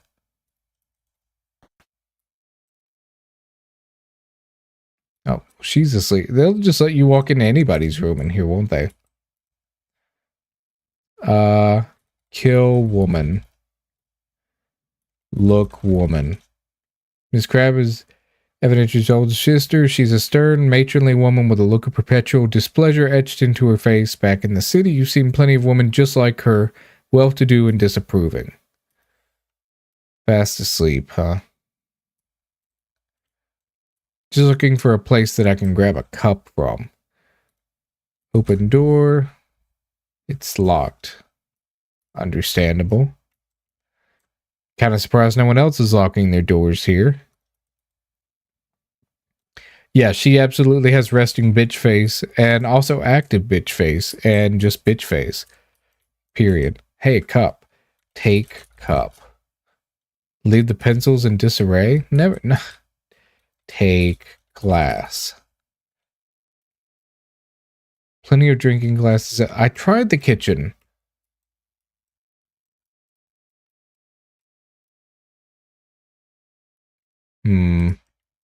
I tried taking the pencils earlier and she wouldn't let me do that either. She doesn't want me to have any fun. Take kitchen. Talk about everything but the kitchen sink. No glasses in here.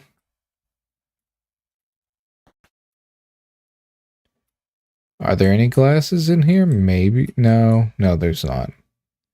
Take antipsychotics. If I had those, would I be playing this game?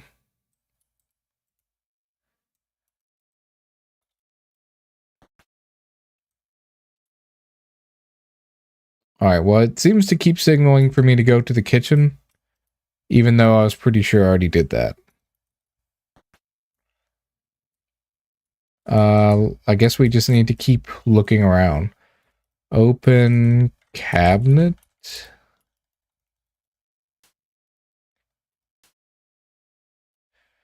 Look in cupboard.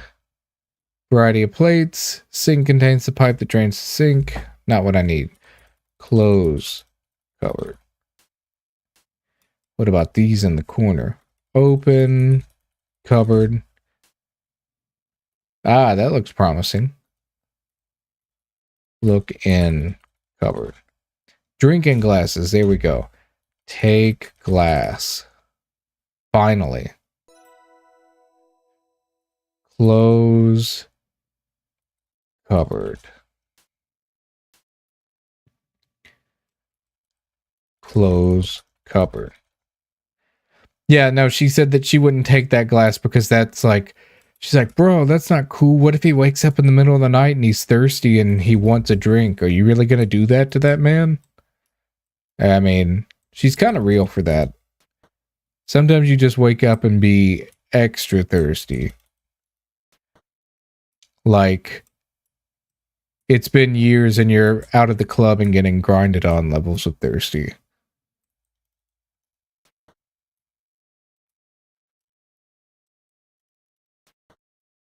Not that that's ever happened to me. I'm a good boy. Obviously. Is it grinded or ground? See, if it's the verb, it's grinded. But if it's like spices, if it's the physical action that uses the slang word, it's got to be grinded. I will die on this hill. Grant, don't start with me. Okay. Put cup on door. Finally, with the help of the drinking glass, you can hear a conversation behind the boudoir door. Let's have a look. Oh, monsieur, you are wonderfully helpful.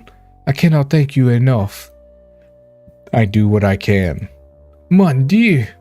Sorry about that, but you know we gotta go slow. The pamphlet says so, right? It does, more's the pity. But I think it's working. You hear some muffled cries. Shh, you gotta keep it down. Especially tonight, so many ears around. You are right, of course. This must remain our little secret. The voices go silent for a little while. Alright, I think we're done here. Gotta skedaddle before Mr. Richards finishes his drink and comes to bed. Of course. Merci, Jack. Your nights and days are so very long. You got that right, and I'm not done yet. Having all these folks in the lodge, I gotta work that much harder. I'm sure they will be gone soon. Everything will be back to normal. I hope so. Bonne nuit, Jack. Good night. You hear footsteps coming towards the door. Thinking quickly, you duck behind the big blue chest. Oops. How did I didn't even know I did that.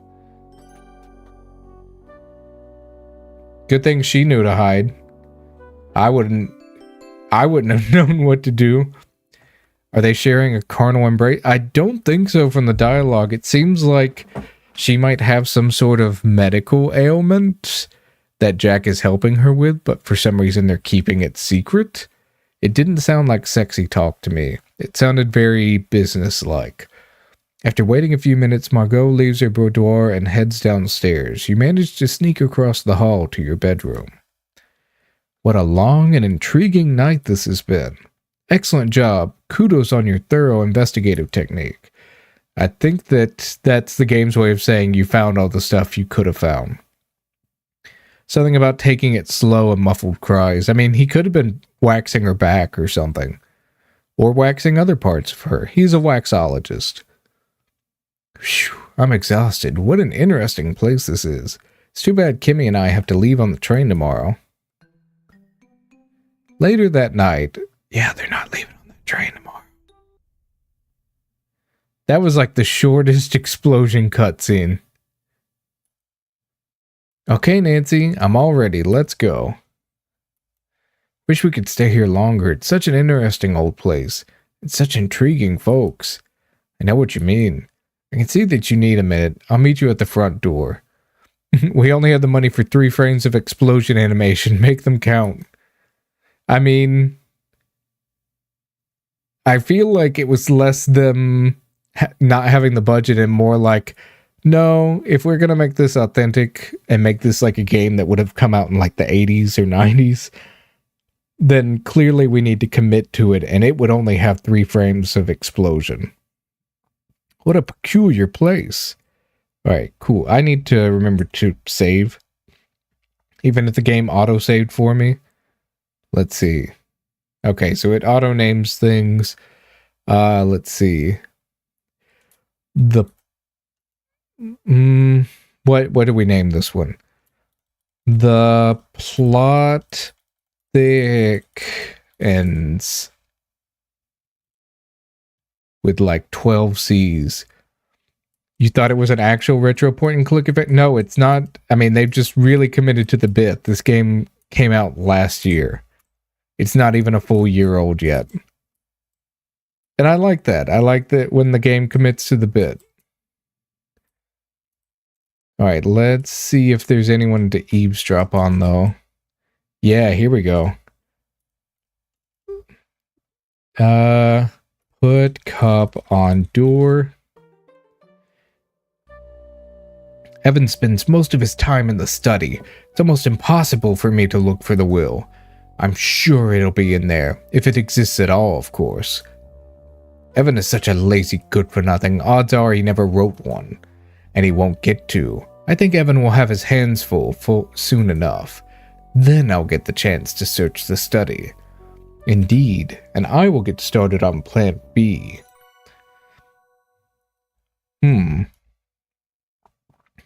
Oh, more?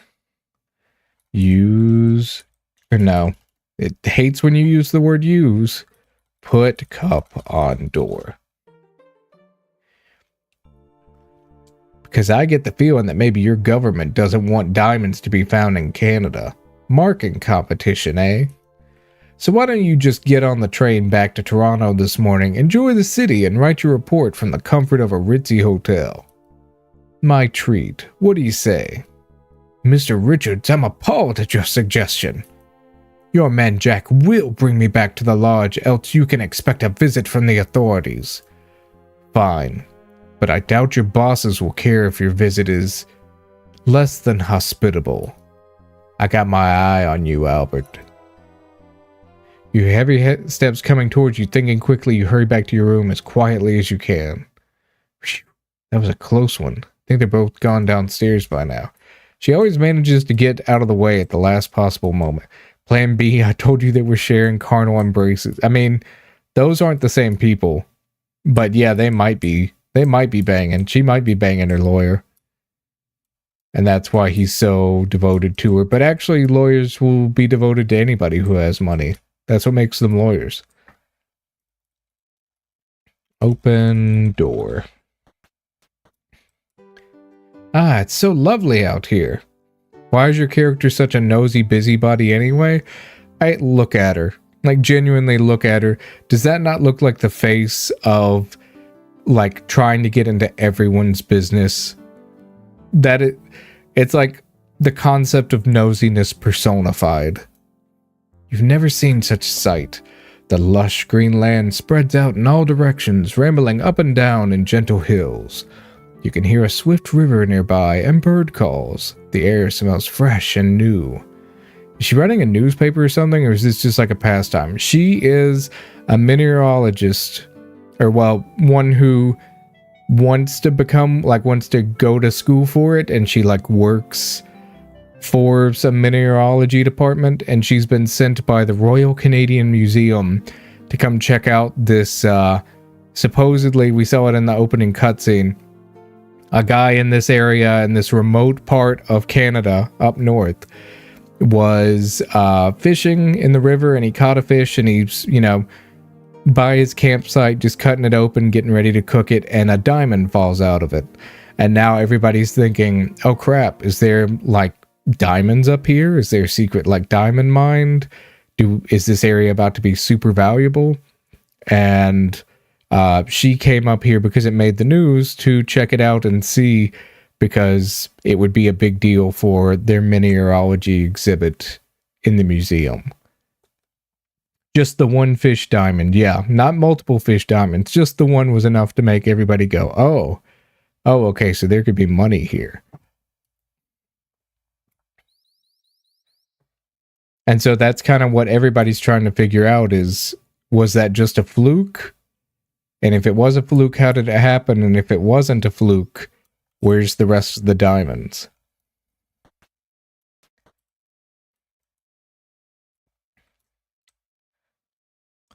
New kind of diamond discovered, made from this one individual fish that was unfortunately already slaughtered. Well, if there was only one of them, then they couldn't have made more. Nancy, are you ready to go now? Yes, I think so. You and Kimmy follow the dirt path to the carriage house. You find yourself falling behind as you marvel at your surroundings. The first time you're seeing the grounds in the Lodge of Daylight. You're surrounded by greens of every shade. The trees are taller than most buildings back home. They stand densely in countless numbers as far as your eye can see, swaying slightly in the breeze. As you near the carriage house, you can hear the distant roar of a waterfall. The land feels alive. There you are. Come on now, we gotta make this train.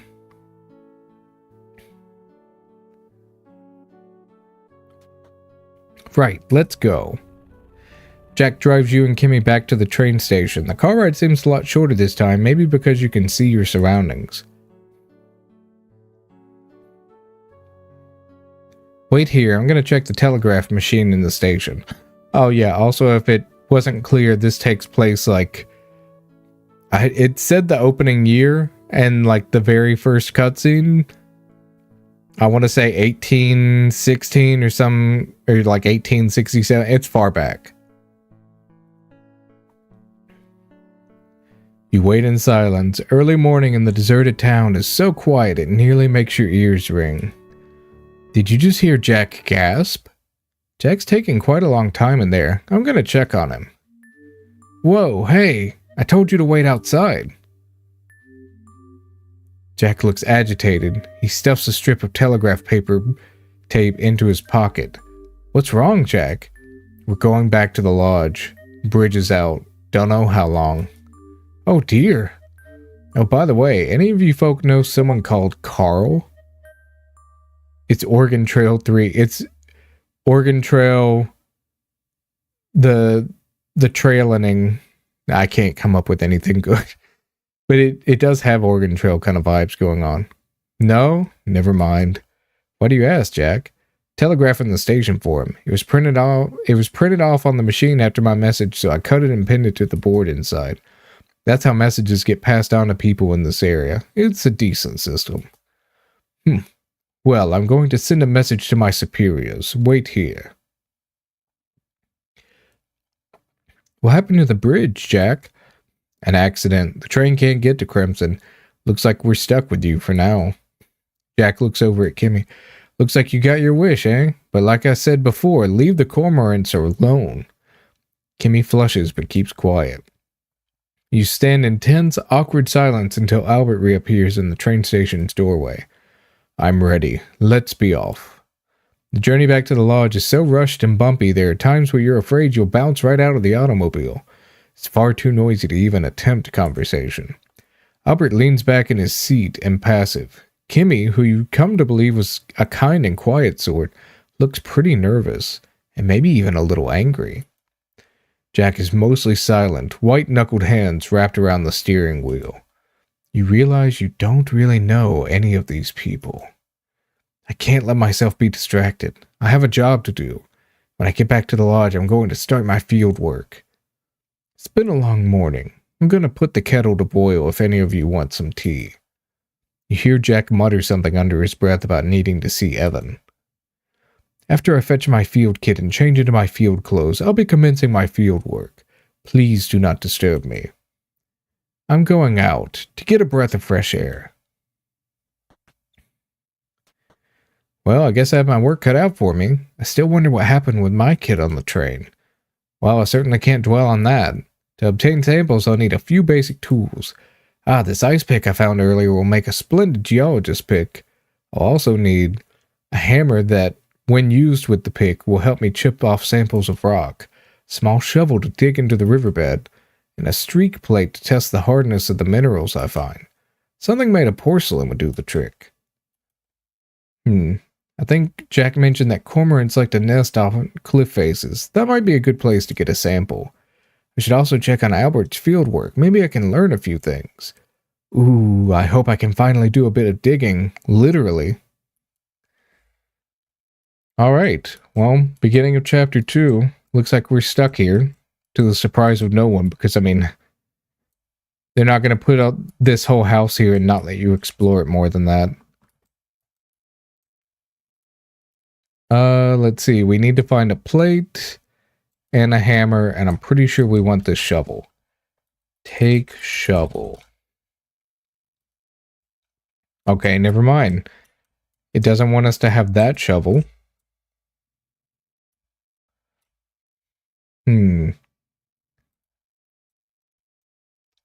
Open door.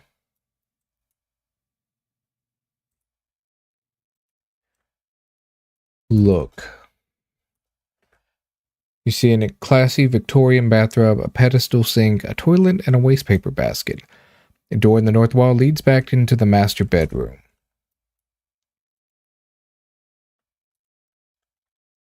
What about in here? Oh, Margot. Talk, woman. I'm afraid I'm not feeling better. I don't think I'll be coming down to dinner. Sorry to hear that, Margot. Talk about illness. Ask about illness. I am afraid I do not know what my allergies might be. Whatever it is, it has gotten particularly bad in the past week or so. I do not like garlic, so Jack does not serve it to me. But that isn't an allergy, merely a preference. My Evan, he is deathly allergic to nuts, he tells me. That frightens me. Whatever would we do if he accidentally ate some here in Crimson? There'd be no helping him. Even as a small boy, he had this allergy. I am so grateful his parents kept him safe and healthy. Have I tried Avowed? Is that the one that I've tried? I've definitely...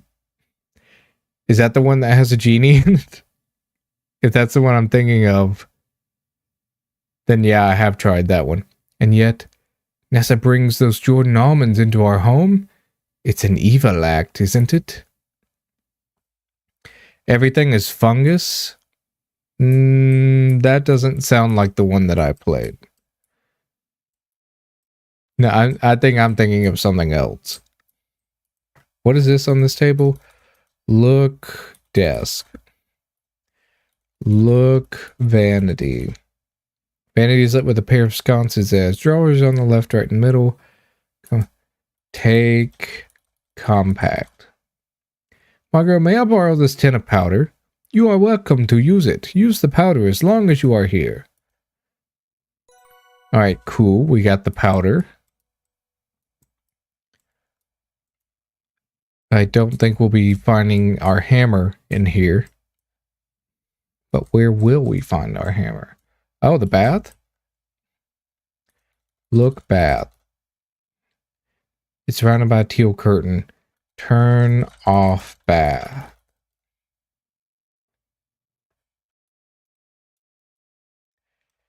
Use... Get in bath. This is Margot and Evan's bathroom. If you want to shower, try the upstairs bathroom.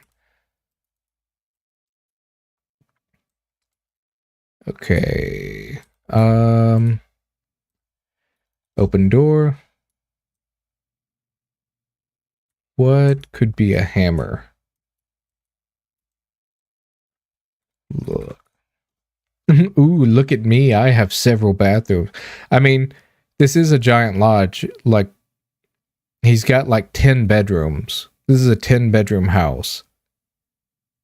Can you imagine the fortune this would go for? This is like $2 million easy. And all this private land? I mean, yeah, it's in Canada, so it's immediately debuffed by being in Canada, but still. Bedroom Jack sharing with Corvus, judging from the crate. Though closed, Jack didn't get much notice regarding his living arrangement. A low coffee table, writing desk, and pair of beds. $2 million is extremely cheap for a house this size today, depending on the area. Well, that's what I'm saying. Like, it's in remote Canada. As if being in regular Canada wasn't bad enough. Ooh, okay, let's talk. What are you still doing here? I thought you'd left this morning. The bridge was damaged, so the trains aren't running. A shame. Bitch. Talk, man. Oh, is that why the lady has a French accent? Yeah, pretty sure she's meant to be French-Canadian. Well, look who's back. Well, I mean, that wasn't much of anything. That almost even seems suspicious.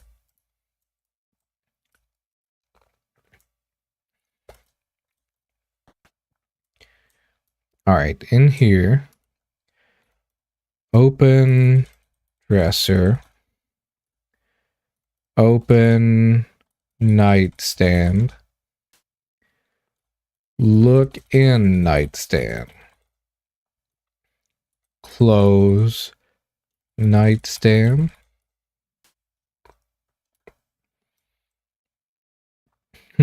Open case. Okay, can't use case in this game. It's weird what you can and can't do. Open briefcase? Can't use briefcase. Wow. They just have it out for cases. Look. Humbly furnished, insisted on getting a room to himself. Wardrobe, desk, nightstand. There's a pitcher and drinking glass. Alright, so... Yeah, no, do you think they'd be upset if you just left stuff open? That's kind of what I'm thinking, which is why I'm not leaving stuff open to get caught snooping. Look in trunk. It's locked. Oh, maybe if I used luggage. Look in luggage. Luggage. Look in luggage. Okay, I figured everything's going to be locked, but open drawers. Right desk drawers are locked. Open drawers. Left desk drawers are locked. Man, he's on top of it. Look at book. Geology and mineralogy books look as good as new. Oh, okay, that was apparently a good clue. Apparently. Okay. Open cabinet.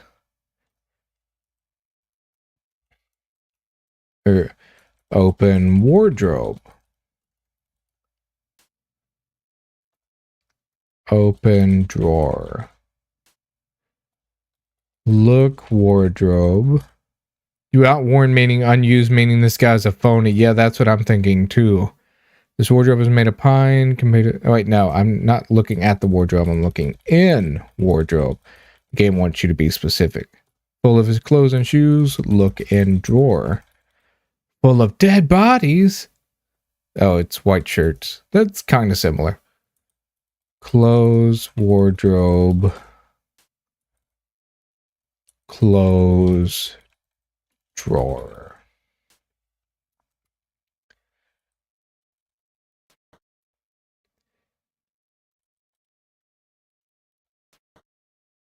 Go around closing the doors, erasing evidence. Behind the painting? Your ideas intrigue me. Look at painting. Small oil painting what looks to be Northern Ontario wilderness. Look behind painting. Don't see anything noteworthy. Alright. Gotta remember to be sneaky like that. Closed door. Now, there is this big painting. That's a big focal piece. Look behind painting. Nothing behind the painting. Alright. So it made a point to tell me, no, there's nothing back there. You hear a heartbeat coming from under the floorboards. It's here! It's here, I tell you! The stupid friggin' heart! The telltale heart. Takes me back to high school. Wait a minute. Could it be this stupidly obvious? Let's see. Look under mat. Don't see anything. Look mat. The small rectangular rug on the mat that presumably prevents. It's also an even smaller rug in front of the toilet. You assume it's to keep feet warm during longer engagements with the porcelain. That's one way of putting it. Look bath. Far into the room is a bathtub encircled by a shower curtain. Not much of note. Closed door. Look under mat. Hey, I'm sitting here. Hey, I'm walking here. I do need a plate. I don't know that I want to take one of these, but I'm going to try. Okay, don't take those.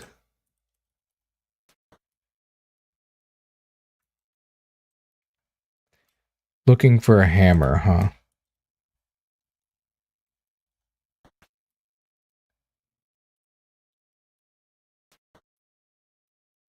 Hammer might end up being outside. Let's see, what about taking the soap? What would everyone else use to wash their hands? Leave the soap alone. Alright, well, don't shame me. I'm just trying to solve the puzzle. Wait a minute. Look. Wallpaper. Wallpaper starting to peel as a close set repeating wave pattern. Pull wallpaper. Fortunately, that doesn't accomplish anything. Yeah, sure. Solve puzzle. Can't use solve in this game, man. Let's see. Maybe remove wallpaper. That course of action yields no result. Examine wallpaper. Would not benefit from closer examination. Peel wallpaper. Doesn't seem to work. Cut wallpaper. Alright, well, maybe the wallpaper's not meant to do anything. It just kind of stuck out. How does she know that examining it closer would be useless? Is she psychic? Well, the game interjects to make her psychic when it's like, look, bro, just don't waste your time. You're not going to get anywhere.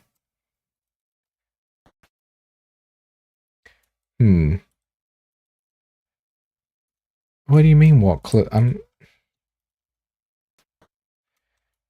Let's see, what about open cabinet?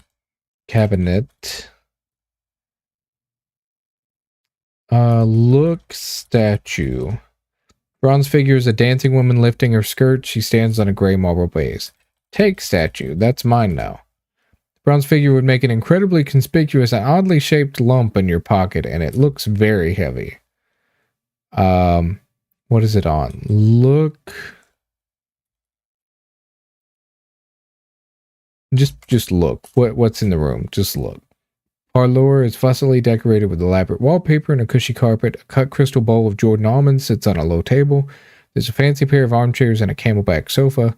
Small bronze sculpture stands on an ornate cupboard. Okay. During the west wall, blah, blah. All right. Open cupboard. Look in cupboard. Inside of the... That's why you always bring a purse. Maybe that's why you always bring a purse. I don't know about me. Stack of lodge brochures. Take brochure. You already have one. Don't need more than one. Close cupboard. Take dish. It would be selfish to take a whole bowl of Jordan almond. You will not need to take the bowl, so leave it alone. All right, excuse me. Take almonds. Oh, that's fine. Never knowing when a confection that could double as a small caliber ammunition might come in handy, you take... Did she plan on using these as bullets? Like what? Look, table. Find crystal vase. Take vase. Vase looks heavy and complements the candy dish so nicely it would be a shame to separate them. I have so many bronze statuettes, it's crazy. Oh, what of? Please, go into detail.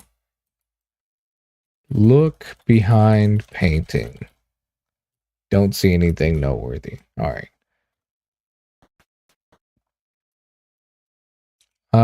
Look. Front section, a lot to the west, you can see the carriage house. Out there, here's the forest, east of front door. Open door. Locked. What about this? Finally exploring outside the house now. Climb ladder. Yes, the world's slowest ladder climbing animation. They can animate all that, but the explosion gets 3 frames. Got it. Examine hay. Look hay. Even a city girl such as yourself can tell that those hay bales are old and dusty. It seems there hasn't been much need for them in a long time. Search hay. Find needle in haystack. Oh, we had the same idea. Oh, yeah. Climb ladder. What a thrill, with darkness and silence through the night. Snake eater. Open gate. Don't need to open the stall, but I want to open the stall. Look in stall. Stall is empty. It doesn't take a detective to conclude it once held a horse. Look, car. It's an REO touring car. You spent more hours than you'd like in that automobile. You get sore just looking at it. Steal car. No, that would accomplish me getting a car. That would accomplish a lot, in fact. What about open door? Can I open it from this side? They're locked on this side. A fine horseless carriage now occupies this former stable. Honestly, sounds like genuine dialogue. Let's see, I'm noticing a gazebo or something. Yeah. The mystery gazebo. Where nothing looks suspicious at all. Huge gazebo here. Maybe it's a bandstand? It's built close enough to the lodge to be convenient, yet far enough away not to disturb guests in their rooms with sounds of revelry. The lodge to the east and the carriage house to the south. Alright. I am gonna sit. You gingerly step around the soft patch of earth in front of the bench before taking a seat, not wanting to soil your shoes. Youch, I think I just got a splinter. This is not a comfortable place to sit. What nice little flavor text or like flavor dialogue. I don't know if that's going to be relevant to anything. Maybe I should be studying this? Examine chair. They would not benefit from closer. Well, I mean, you're a judgy bitch to say that. Look chair. Don't see anything noteworthy. All right, well, excuse me. You comment on everything else in the game, but the chair, suddenly it's like, oh, well, that's just a chair. There's nothing to say about that. If there was a splinter in my inventory, I would laugh. Let's see. There's not. There's the powder and the Jordan almonds, the mug, the glass, the pick.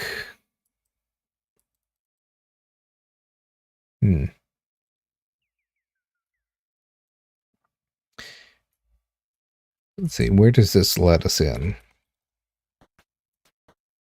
Ah, here. No one here to play pool with yet.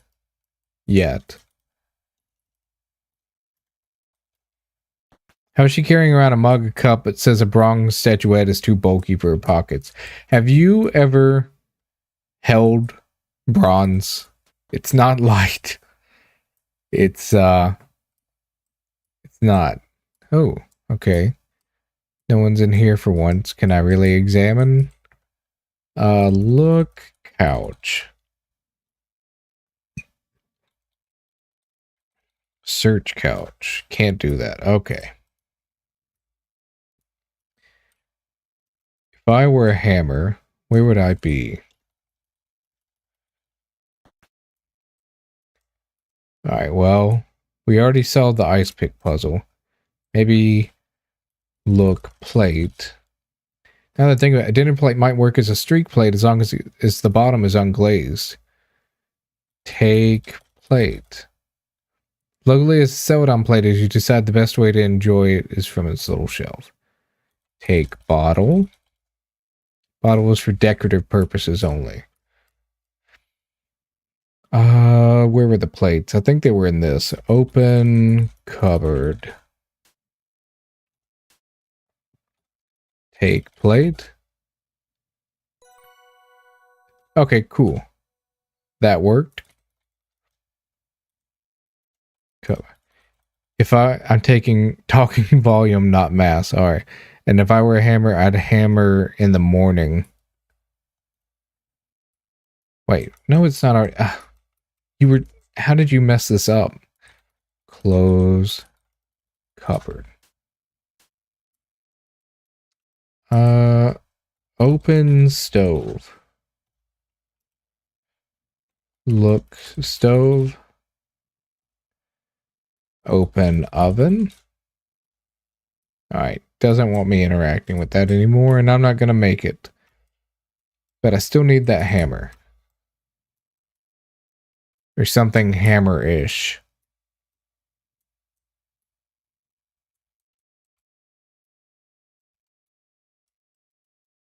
What? Why is it? It's like it's not responding.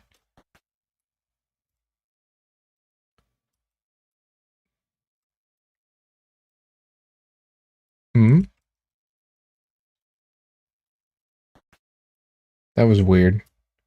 Like the door glitched and closed with me inside of it. A bronze statuette would function as a fine hammer. She's really dumb for not thinking of that. Now, I've barely examined in here, though. Open locker. Open drawer. Look locker. Two lockers. Oh, sorry, look in locker. It always wants you to specify. Old red shirt. Look in drawer. It's empty. Close locker. Close drawer. Yeah, I already thought about typing open sesame. I'm just waiting for the right time to use that joke. You know, you can't just open with your A+ material here. You gotta warm the crowd up first, you know? Open locker. Look in locker. More old clothes. Close locker. Open drawer. Look in drawer. Dried mud and part of a broken shoelace. Take shoelace. Half a shoelace. It's not long enough to be useful. Well, you don't know. It could be.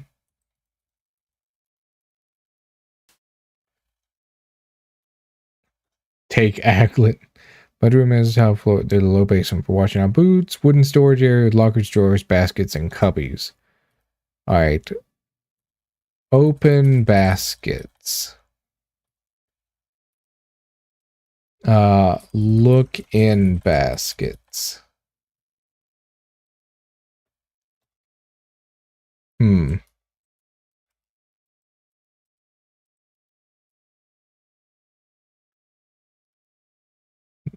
right. Third trust the charm. Empty.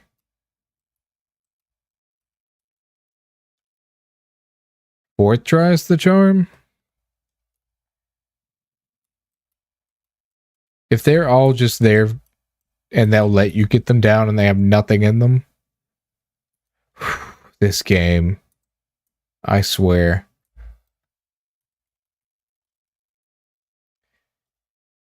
Wait, what did they call this thing? Basin. Look in basin. No. Turn on basin. Turn on hose. Eventually one will have a severed head. Honestly, wouldn't put it past this game. Open door. Oh, okay.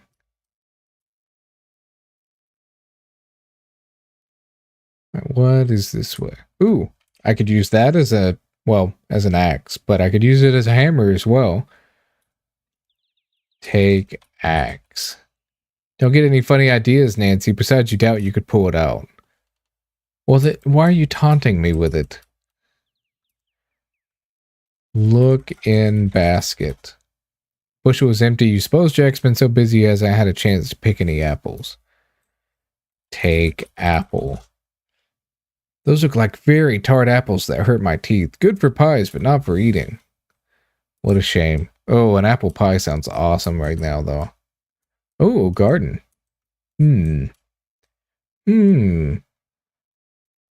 Interesting area. There's a garden shed here as well as well-tended vegetable patch and a water pump. Bird amenities include a bird bath, bird feeder, and bird house. North is an impassable wall of dense forest and bush. East is an impassable wall of dense forest and bush. When you look west, you can see the lodge. When you look south, you can see the orchard. Look bird bath. White marble bird bath is mounted on a pedestal. Look bird house. Mounted on a tree. On a twee. Open door. Aha, so it is open. Ah, there's a shovel for me. Well, you believe having this type of tool could be handy for your field work. This one's a bit bulky to be carrying around. Yeah. Ah, but this one isn't. Take shovel. No, that one is the right size. Don't mess with me.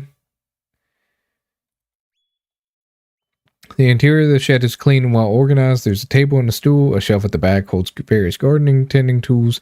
Length of rope hangs from a nail on the wall. Look, shovel. Shovel's a little rusty with soil still crusted on its blade. Look, small shovel. Garden trowel is hanging out. Okay, take trowel.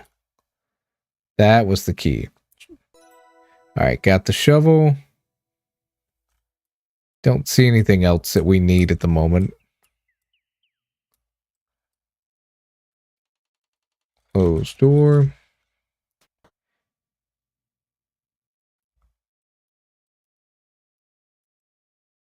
Can I not? Ooh, okay, that's interesting. What is that? Open door. Don't go into the basement.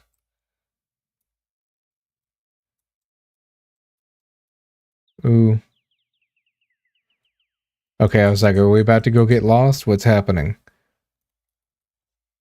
Smokehouse is small, but looks like it gets the job done. A grate close to the ceiling is blackened by wood smoke.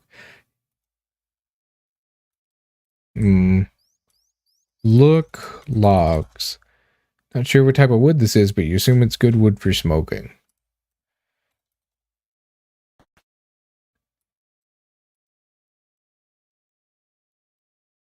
Salt. Do we need salt? Take salt. Bag of rock salt is folded close. Take meat. Temptation to take the meat and snack on it constantly is very strong. You overcome it. Well, more willpower than me. What's in here? Let's just give it a look-see. Array of smoked meats and fish are hanging to dry and cure. A work table with a deeply scratched work surface against one wall. See a big bag of salt, a barrel, and a large pot. Look in barrel. Look barrel. Looks like it might be a pickle barrel or a barrel for salted meat. Open barrel? Certainly can't pry it open with your bare hands. Look pot. Large pot is probably used for some stage of food preparation, but you're not knowledgeable in these processes.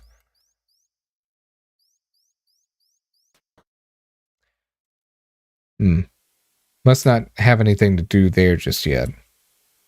Well, the game... Oh, I better be careful and not stray too close to the radio. Oh! Wow, it really will let me. Wow, wow. Wow, okay. No, that's fine.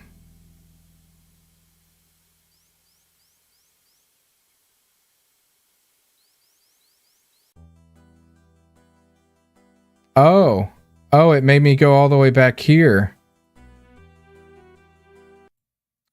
Cool. Love that. Well, at least I know everything to go do again.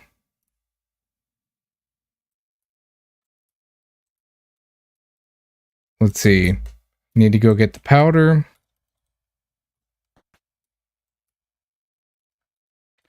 Take powder.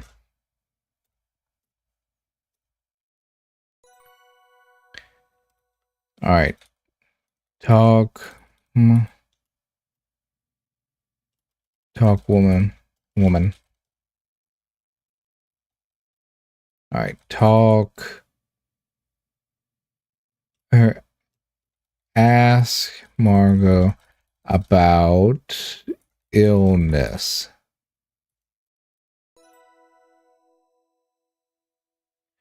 All right, so we got that little note.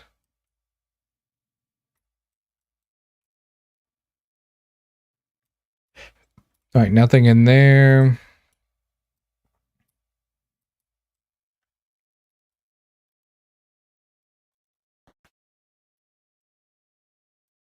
Nothing in here.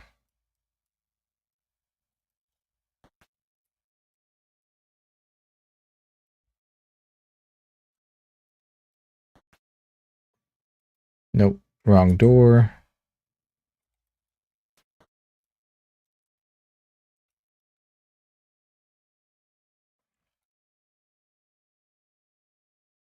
Put cup on door. I need water. Oh, shit. Help me. I need water. Scared the hell out of me. All right, I'll take a drink.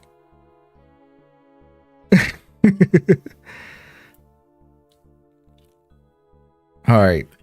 Oops. Wait a minute. This isn't water. This is something else. That's crazy. That's some good water.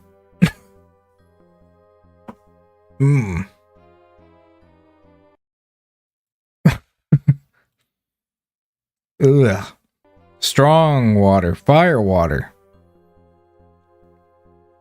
Alright, so get back on the train. Yeah, we already got this dialogue. Making my Xavier smut bot.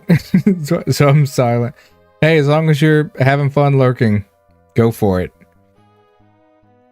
Alright, so he doesn't like Albert. we don't like Albert, so we're fine with him not liking Albert either.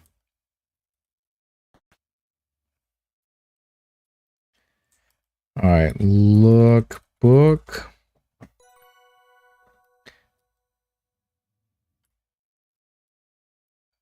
Let's see. Chronic door closer.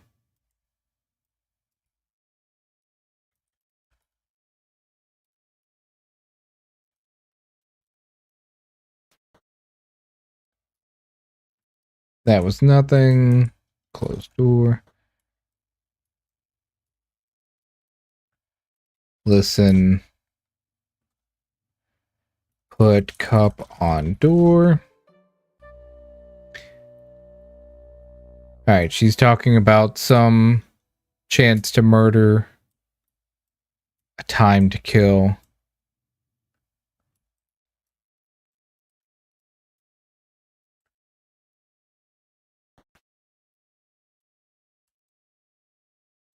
See, did I already? Okay, yeah, the puddle's there, so I already got the ice pick. Open cupboard.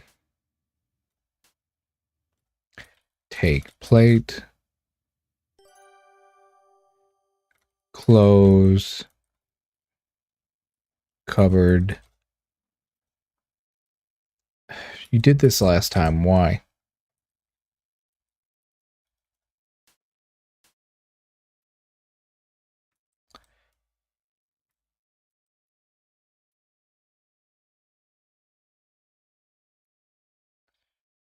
Open door. Get on the floor.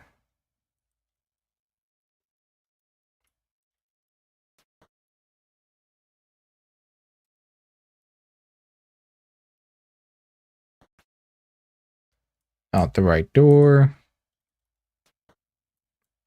Dinosaur rocked. Open the door. Get on the floor. Everybody walk the dinosaur. Open the door. Get on the floor. I've never been in this room before. This is where I get my hammer. It's a rather large closet. You see some tools, a basket full of old rolled up rugs, gigantic wardrobe, and a worn cupboard. Sled, shovel, and a mop lean against the wall, door to the east wall. Alright. Starting with the cupboard.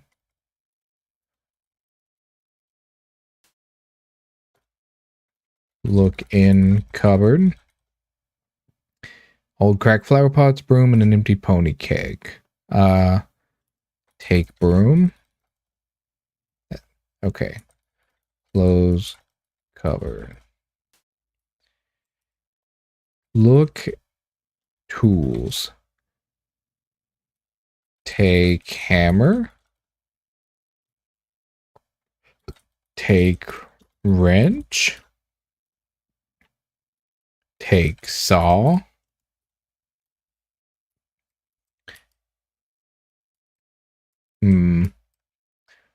Open cabinet. Look in cabinet. Open mind. Oh, look in mind. It's empty.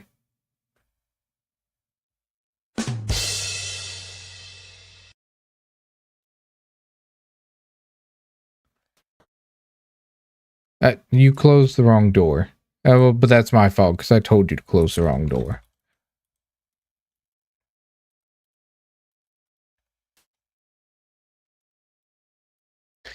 Let's see. Look in bucket. Bucket is empty. Like my mind.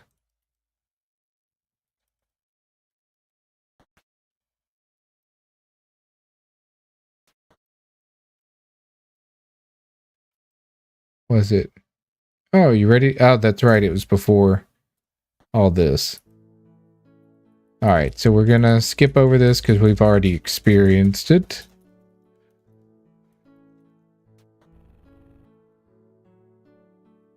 Alright, skip cutscene.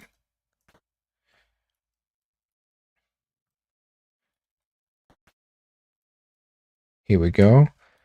Take almond.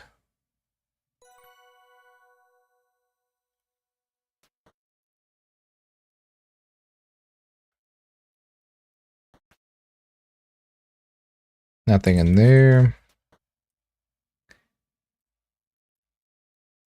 Yeah, speedrun strats.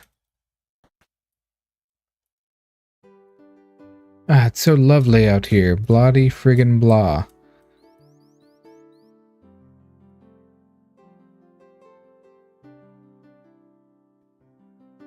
It's a shame this music doesn't last.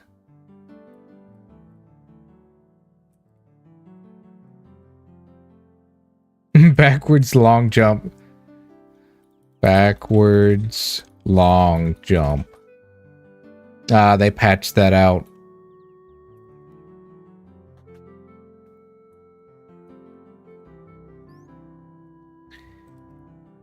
Take trowel.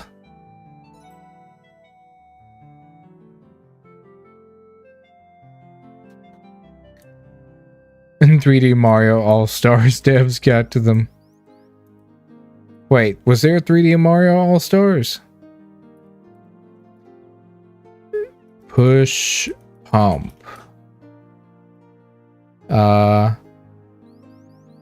Pump handle.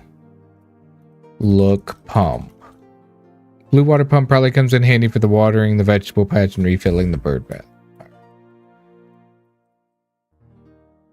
Alright, before I forget, by dying again, let's see. What's a good save name? It was limited release at 64, Galaxy, and Sunshine. Oh, yeah, I do remember that. They did call it the 3D Mario All-Stars, didn't they? I remember that people were trying to snatch it up and scalp it and stuff. Yeah, that's been a while now. Alright, till death do us part.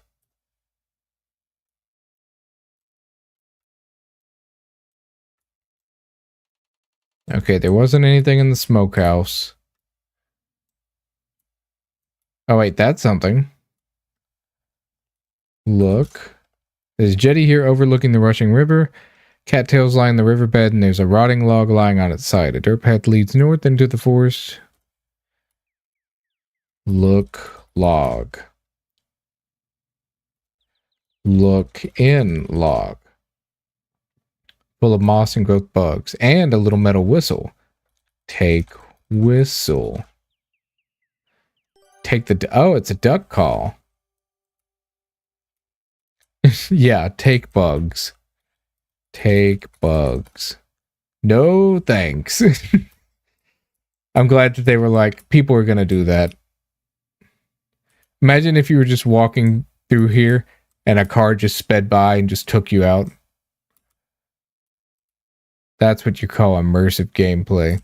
Okay, let's go into this house and go down a canoe and ride down a waterfall. The game will probably let me do that and kill me for doing it. Look. The interior of the boathouse smells damp, which is no surprise. Canoes and oars are stored here. You see a tackle box. Open tackle box. Open the dusty, grimy tackle box. It's empty except for a hammer. Perfect.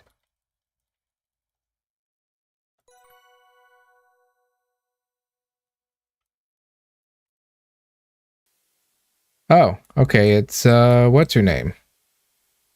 Talk Kimmy. Oh, hi, Nancy. Didn't see you there. Talk Kimmy. Okay, so she does just say the same thing. There has to be an achievement for finding all the deaths, probably. And if anyone's gonna find them, it'll be me. Alright, let's see.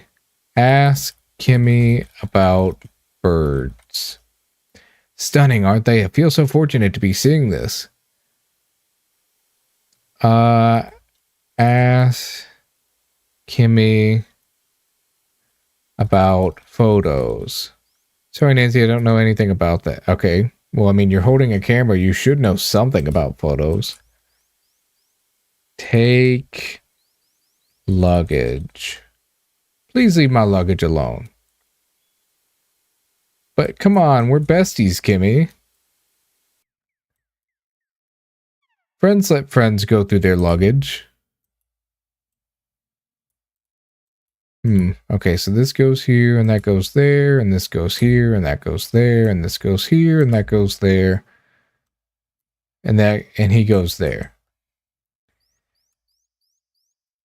Talk, Albert. Good morning, Mr. Respa. How are you today? It's all interconnected like Dark Souls 1. Yeah, this map, the developers thought of everything. I'm very busy, Miss Maple. Miss Maple. I'm very busy, as you can see. The field work must be comprehensively performed. Well, maybe that boulder isn't a good place to start. It looks to be a glacial erratic and... Excuse me, young lady. Are you trying to tell me my business? How amusing. Run along then. Maybe you can help Jack in the kitchen. Yeah, this dude doesn't know what he's doing. He's like, I'm examining a rock. Yep. I'm doing it. I am a geologist. Let's see. I think it said that I could examine rock. Look at cliff. Cliff rises so steeply you can't see to the top. This type of rock formation, exactly what I've been hoping to see. What a breathtaking view of the Canadian Shield. This is the heart of the North American continent. 8 million square kilometers of Precambrian bedrock. What a marvel. You hit pick with hammer. What does it say in the notebook? Okay, they're meeting in the study after dinner. Acquired lodge. I tried to go find them in the study and it wouldn't let me. Talk to everyone in the lodge. Kimmy, Margo. Okay. Go to dining room. Went to dining room. Nessa can't find a will. Nessa's dealing with Margo. Find an item to help with listening at doors. Evan tried to bribe Albert to report no diamonds in Crimson. Nessa wants to search for Evan's will in the study. Big hammer, small shop. Okay, so I have those. Obtain 3 samples from sources outside. Obtain sample. Don't disturb the cormorants. Oh, I'm sorry. Okay, what about if I do it up here? Okay, never mind. I can't do it up here.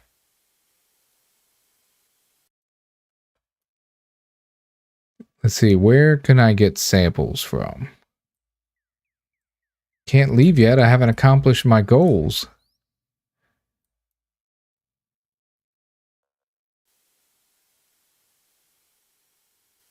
Okay. I've already died once. I'd rather not do it again. In fact, let's save.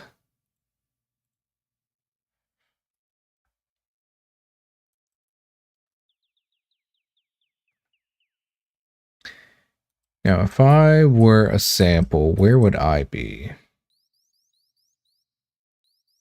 Maybe I need to get in this canoe.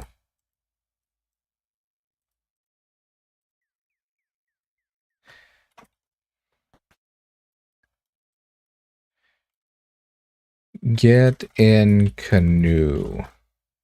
Rather than not climbing in a canoe that is docked in a fast-moving river. Let's see. Untie rope. If you undid the rope, the canoe would be lost. Leave it alone. Well, then what's the canoe here for if not for me to use it? Take oar? You prefer walking. Close door. How am I going to get these stupid samples if she's here? Maybe I need to blow whistle? Ah. Put the duck call to your lips and blow.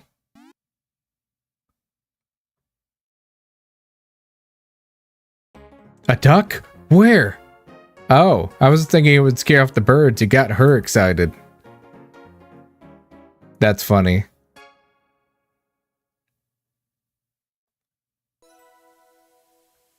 Well, that worked out well. Now I can get the samples. Sample. Chip out a sample of the cliff using the ice pick and the hammer. Hooray, it looks like I've obtained a good cliff sample. Still need to collect 2 more samples from outside the lodge. This plate might work as a streak plate. I should take a look at it. Okay, inventory. Streak plate. Let's examine. There are fine scratches on this plate indicating it's been well used. Now that I think of it, the unglazed underside of this portion plate would make a great streak plate. They're used for ascertaining a mineral's streak color, but any minerals harder than a 6.5 or 7 won't make a streak. I can rub samples on the plate to see their color. Your streak plate has a moss hardness of 6.5. Alright, what does that mean?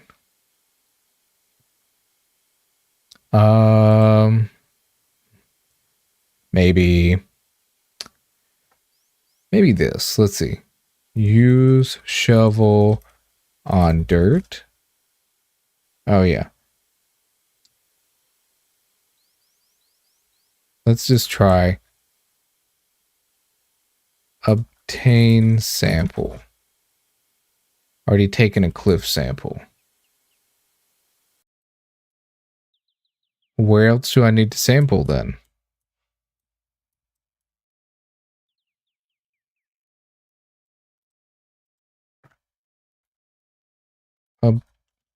Obtain sample.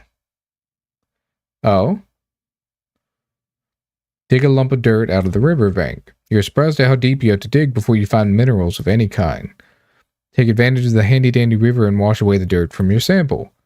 Wonderful, looks like I've obtained a good sample of the riverbank. Still need to collect 1 more from outside the lodge. Where are we going to get a sample outside the lodge?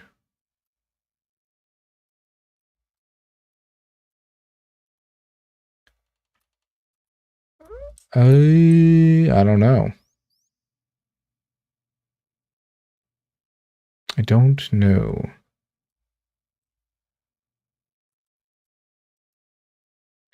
Maybe back by the party gazebo?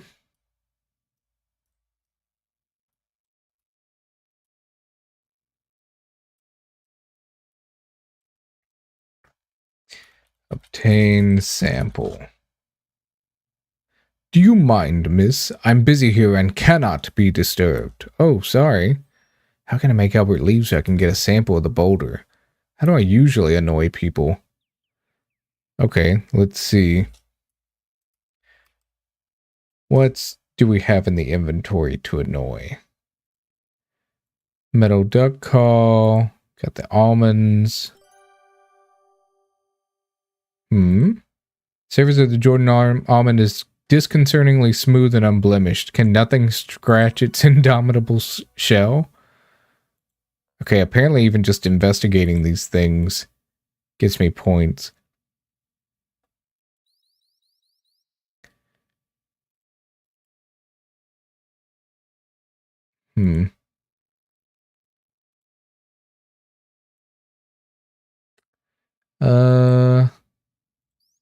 Do I just throw almonds at Albert? Alright. Not what I need to do.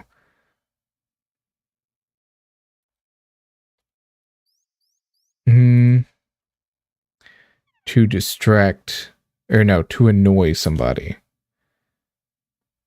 Scream. Ladies do not raise their voices, unless it's an emergency, of course, or when nobody's listening to them. In those cases, shouting does help.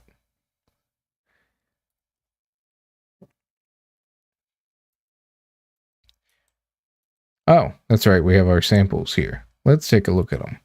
First glance, it's clear that the cliff sample is ingenious rock. This is consistent with what you'd expect for an area known for garnets. Cliff sample boasts a wide variety of specimens. It's pocketed with red and white stones. My, I can see why this area was so good for garnet mining. A visual inspection of the river sample helps you separate the rocks from the possible minerals. Rocks are a combination of more than one mineral, so it's easy for me to remove those from the sample by visual inspection. I've also removed the red stones from the sample as those are clearly garnets and not the subject of this fieldwork. There, now I can analyze the sample using other methods. Okay. Closely examining the river sample with the loupe, you can see that some of the specimens have tiny arcing scratches and a pitted frosted surface. Some of this is river glass, so I can eliminate those specimens from the sample. River glass and sea glass are bits of glass that have been tumbled with water and stones for years. It can sometimes look like minerals. The river sample requires a different analysis in order for you to learn more. Alright, rub the samples on the streak plate. Use minerals on streak plate. Alright. Rub minerals on streak plate.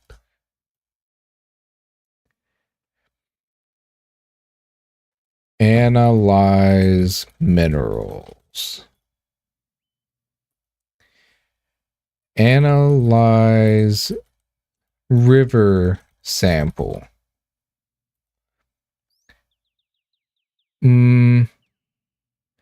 Rub river sample on plate. Rub the specimens from the river sample on the streak plate. One produces a white streak. The streak plate probably has a Mohs hardness of about 6.5, so this specimen is softer than that. Since diamonds have a Mohs hardness of 10, I can conclude this part of the specimen is not a diamond. The remaining specimens from the river sample don't make any streaks on the streak plate. When a specimen doesn't make a streak, this is sometimes called a colorless streak. The streak plate has a Mohs hardness of 6.5 to 7. That means the minerals in the specimen are harder than that. Garnets have a hardness of up to 7.5, and diamonds have a Mohs hardness of 10, so they wouldn't make a streak. I wonder if Albert will let me borrow one of his Mohs hardness picks so I can test the remaining bits of my river specimen. Still need to collect one more sample from outside the lodge. Annoy Albert. Can't use annoy in this game. Alright. Inventory.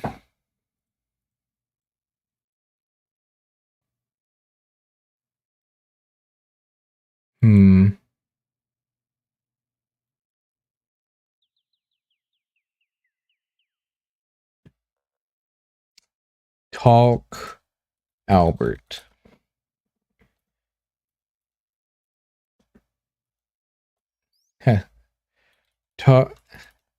Ask Albert about minerals. Excuse me? I was curious about your professional interest in this glacial erratic.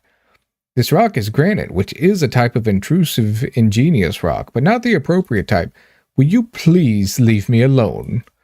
Granite has a high quartz content, whereas diamonds are found in ultra-basic rock that is low in quartz. What will make you stop? Furthermore, granite and diamonds don't even come from the same depth in the earth.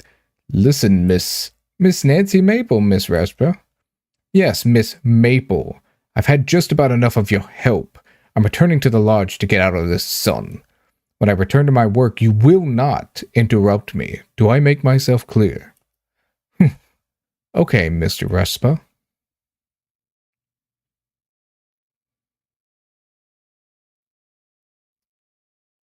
I should take advantage of Albert's absence and study that fascinating boulder.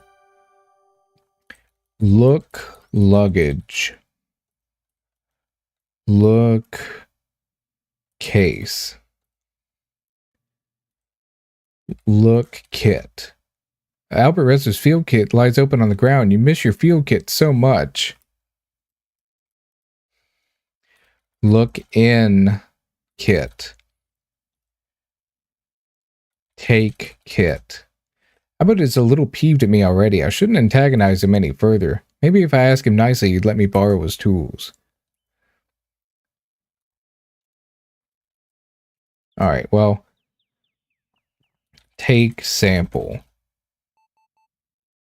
You chip a sample of the glacial erratic using the ice pick and the hammer.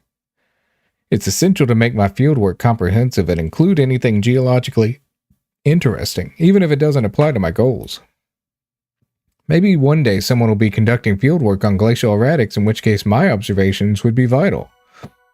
Ooh, I should ask Albert about quickly borrowing a tool or two from his kit. The tools would help so much, and I'd put them right back. I should go and ask his permission. Alright, well, before that, let's see.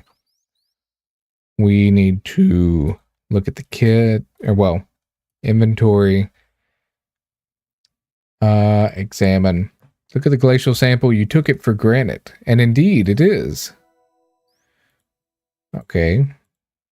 Closely examining the glacial sample with the loupe, you can definitively conclude that it is granite. The sample has a pheneritic texture. That means the crystals that make up this boulder can be seen by the naked eye. This particular specimen is composed mostly of quartz and some feldspar, which is typical. On closer inspection, you can see the cliff sample is coarse-grained, leading you to conclude it is an intrusive ingenious rock. Diamond is an intrusive ingenious rock, meaning they formed below the Earth's surface where they had time to form into larger crystals. It's possible that this area could be geologically suitable for diamonds.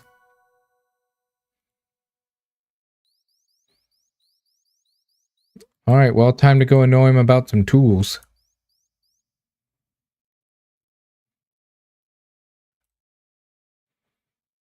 So actually, before we jump into this, since there's a break going on right now anyway, let's just take... well, the break's about to wrap up. Never mind.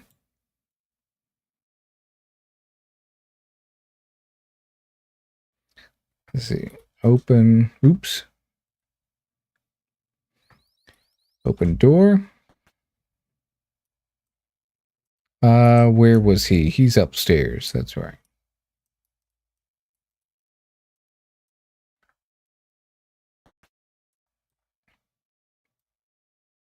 Alright, he's not in here. Close it. I just looked up some old Apple II games I remembered playing as a kid. Tink Tonk in the Land of the Buddy Bodies and The Factory. I can't say I've ever heard of either of those, but I mean, I love old stuff, so I'm game. Oh, there he is. Let's see. Talk Albert. Is there no respite from you? Should I ask him about his kit? Ask Albert about kit. Say, Mr. Respa, may I borrow a tool or two from your kit? I promise to put them right back once I'm done with them. Certainly not. I've had enough of a break. I'm returning back to work now. Albert abruptly turns on his heel and makes for the door. Albert is gone for a while. You're about to leave the kitchen when you hear his heavy footsteps once more. My field kit's gone. Did you do this, Jack? No, I surely didn't. Where is it? Mr. Richards will hear of this. Who knows? Could be a bear carried it off. You can't go leaving stuff outside unattended. I don't think Mr. Richards cares much about your problems. Why don't you just sit tight until the bridge is repaired? Then you can get out of here and never come back. My superiors will send me a replacement kit. Take me to the train station immediately. Can't. Car's broken. Darndest thing. I put it in the carriage house and a part broke right off. I haven't got a replacement. Nathan's got a car and spare parts, only he's not around, you know? So please, go make yourself a drink and enjoy some of our northern hospitality. Albert glares but says nothing. Wonderful. I'm satisfied with my fieldwork and analysis for today. My, it's getting late, but I'm pleased with my work today. Your stomach rumbles. It's dinner time. Proceed to the dining room when you're ready to eat. Well, I don't know that there's any more secrets for us to find, but let's go be Snoopy. Nothing in there.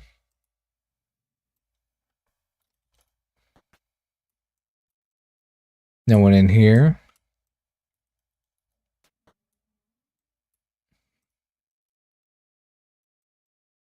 Just walking by doors to see if I can eavesdrop on anybody.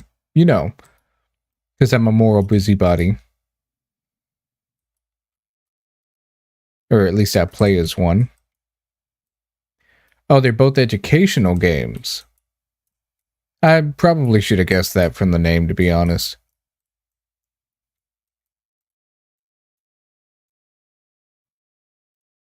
Okay, nothing happening there.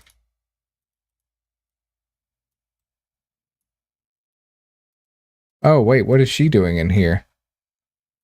Talk woman. Nessa? Nessa lets out a short squawk of surprise. Ah! Oh, it's just you. I'm just testing the lock on the curio. I'm pleased to see that the curio is so secure. Well, I'm done. Good day. Ask Nessa about curio. The curio is safe and secure. I'm glad. Tell Nessa to leave. You have nothing compelling to say about that. Well, she may not like to hear it, but... Alright, dinner time. Wow, I've certainly worked up an appetite. Jack has prepared a delicious dinner of salted pork and buttered parsnips. Actually sounds like it would go pretty hard. Margot has not come down for dinner. Evan says she's not feeling well. Excellent job. Kudos on your thorough investigative technique. So, Albert, I hear your field kit has gone missing. Too bad. Albert narrows his eyes. Mr. Richards, you must realize this is merely a delay, nothing more. See, I don't know about that. There's a war on. Canada might have bigger fish to fry soon enough. I got a feeling all this could get forgotten about. Well, I won't have my possessions stolen. Surely the lodge has a way to secure valuables. Yeah, sure. There are 2 trunks in the upstairs closet. Jack's got keys. I've only got a key for the blue trunk. You can lock up your stuff in there. That will have to do. And if something goes missing, there will be no mistaking who's to blame. And what about the automobile? Has it been fixed yet? Jack and I have looked at the automobile. I don't have the part with me, but I will bring it the next time I visit. I suppose that will have to do. I don't care one way or the other. Oof. Everyone seems to be eager to escape the dinner table. Phew, these dinners are pretty tense. Follow Jack into the kitchen and help him with the dishes. Gee, thanks, miss. Oh, can you do me another favor? Take this bowl of broth up to Margot. She's still not feeling well. She's in her boudoir. She says being surrounded by beautiful things makes her feel better. Sure thing, Jack. Alright, even though the game's auto-saved, I'm saving again. Let's see.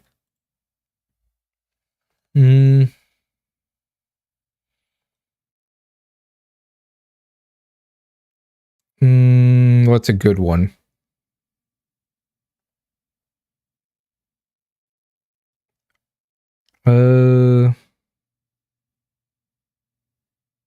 Nah, I can't come up with anything clever for this one. What? This game rocks. Get it? Get it? Because she won't stop talking about geology stuff?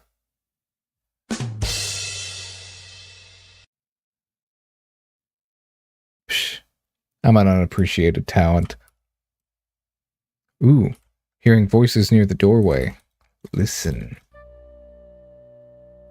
It's a myth that cormorants hunt fish that are prized by fishermen. Unfortunately, the birds have been subject to many attempted exterminations. This colony suffered when Crimson was a garnet mining town, but it's recovered since. The nesting colony on the cliffs to the southwest of the lodge is the only intact example for many kilometers.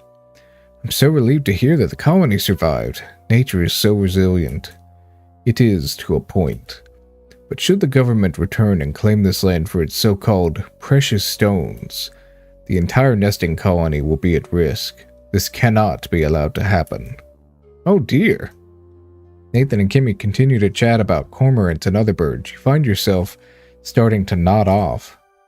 Now you know how other people feel when you start talking about rocks.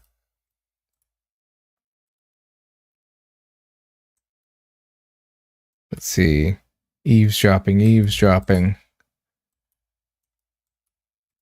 It's what makes the game fun to eavesdrop.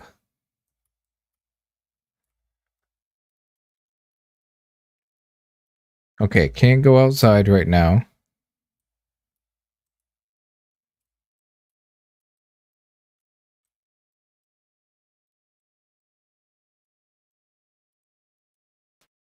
Okay, closing the door. Nothing there. Nothing there. Nothing there. Not even in my own room. I hope I'm not about to go find a dead body. Oh, her door's already open. Oh, okay. I thought I was about to for sure walk in on a dead body. Talk, Margot. Are you feeling okay, Margot? Today, my body aches a bit. I have been feeling a bit under the weather recently. I will probably feel better tomorrow. Talk, Margot, about illness. Ask Margot about illness. That's right, we already asked her about this. Give Margot broth. Margot, Jack made some broth for you. Oh, he is so wonderful. Please set it down on this table.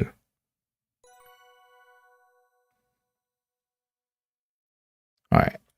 Ask Margot about Jack. Jack is a good man. He works so hard every day, but there is much to do. Evan ought to hire another man to help Jack, but there is no money for that. Ask Margot about broth. That smells delicious.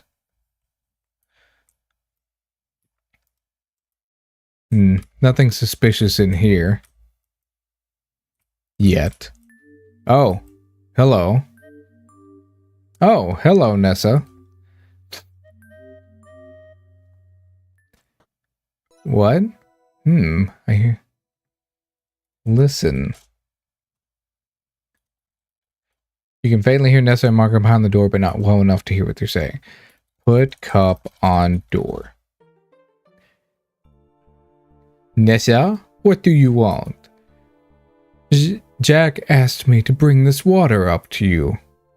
And I thought we could have a little chat besides. I knew there was a catch. I know how hard it is for us women to make it in the world. Is that so? Indeed, especially for women who have lived particularly roughly. Such as yourself. What do you mean? I have a very good memory for faces, and there's no mistaking one as pretty as yours. That bad bit of business up in Skagway, the Mounties never caught you, though they did try. There were wanted posters pasted up as far south as Niagara Falls. Break it off with Evan and leave Crimson, and maybe I won't tell. Ha! The things I've seen, the things I've done. You don't frighten me, you old hag. You will get nothing, you hear me? I will make sure of that. Skagway was lawless because people looked the other way. But up here, there is no one to see what could happen. Watch out. I figured as much. Silly little gold digger, you watch out.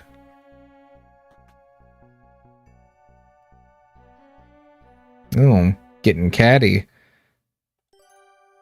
Death threatening each other. It's like, you know I'm going to kill you, right? No, actually, I'm going to kill you.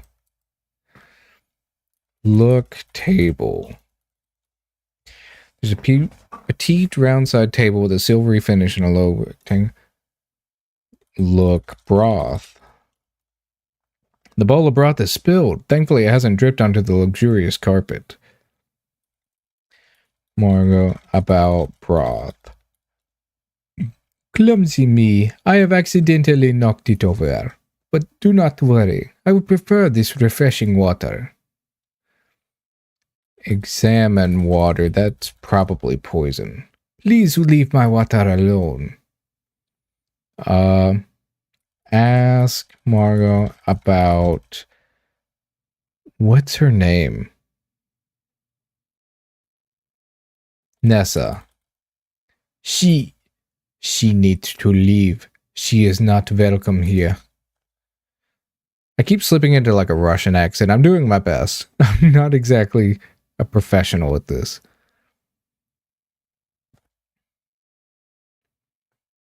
Ask... No. Get broth. You clean up the spill and decide to take the empty bowl back downstairs for Jack to wash. Merci beaucoup, mademoiselle. You are so helpful. I don't have much of an appetite right now anyway. This water is enough for me. Look, water. It's Margot's drinking glass. It's spotless and shiny. I don't like that it gave us a close-up like that.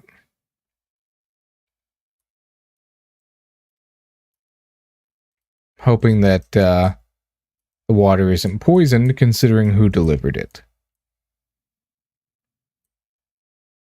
Okay, no one, nothing in here. Anyone to eavesdrop on?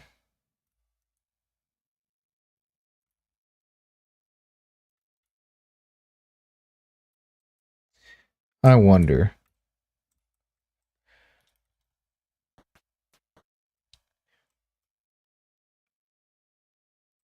Anyone out here?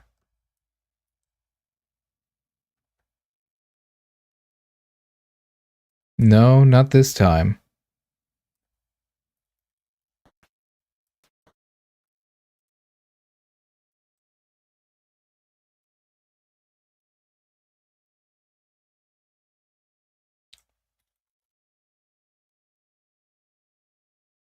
Okay.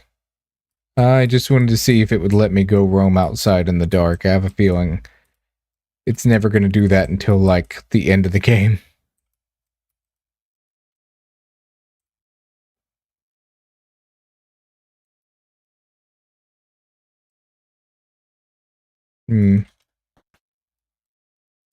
Ah, here he is.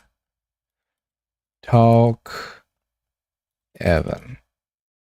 I'm enjoying some peace and quiet. Kimmy's in the conservatory grilling Nat on the local wildlife. This room is so distinguished and cozy, Mr. Richards. Thanks, Nancy. It reminds me of my pa. Ask Evan about Nessa. You can't pick your family, you know.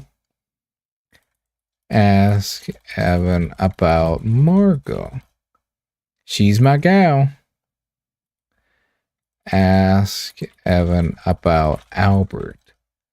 Him? I don't think much of him, but he was sent by the government, so I can't kick him out. Ask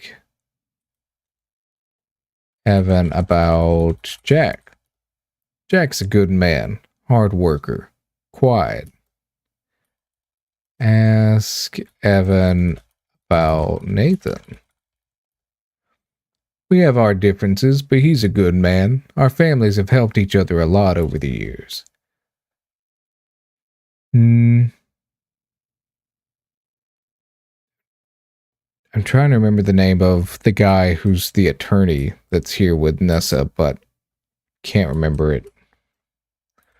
Look, fire. Fireplace is like, you imagine the... See a length of telegraph tape smoldering in the fireplace.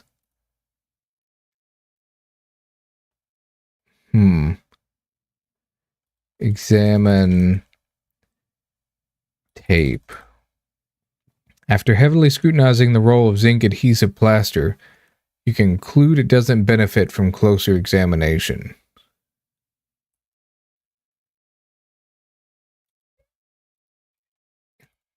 Wait, no, not that tape.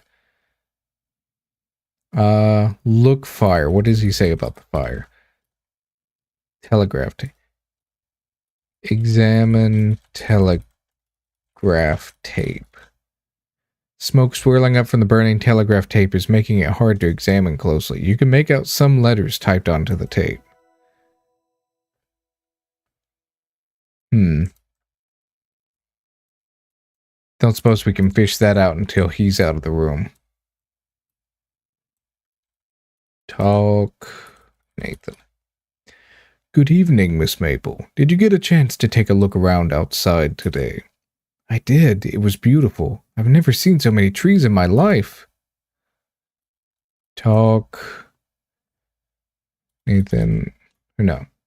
Ask Nathan about birds. They don't prey on the same fish that fishermen seek. That is a misconception. Talk, Kimmy. Nancy, you should have seen the cormorants today. They were stunning.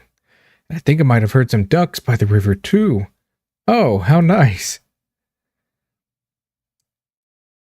Ask Kimmy about birds. Oh, Nancy, the nesting colony of cormorants was a sight to see. I suppose being stuck here has its benefits. It really does, you know? I feel like she doesn't have anything else going on with her right now, but maybe that's why.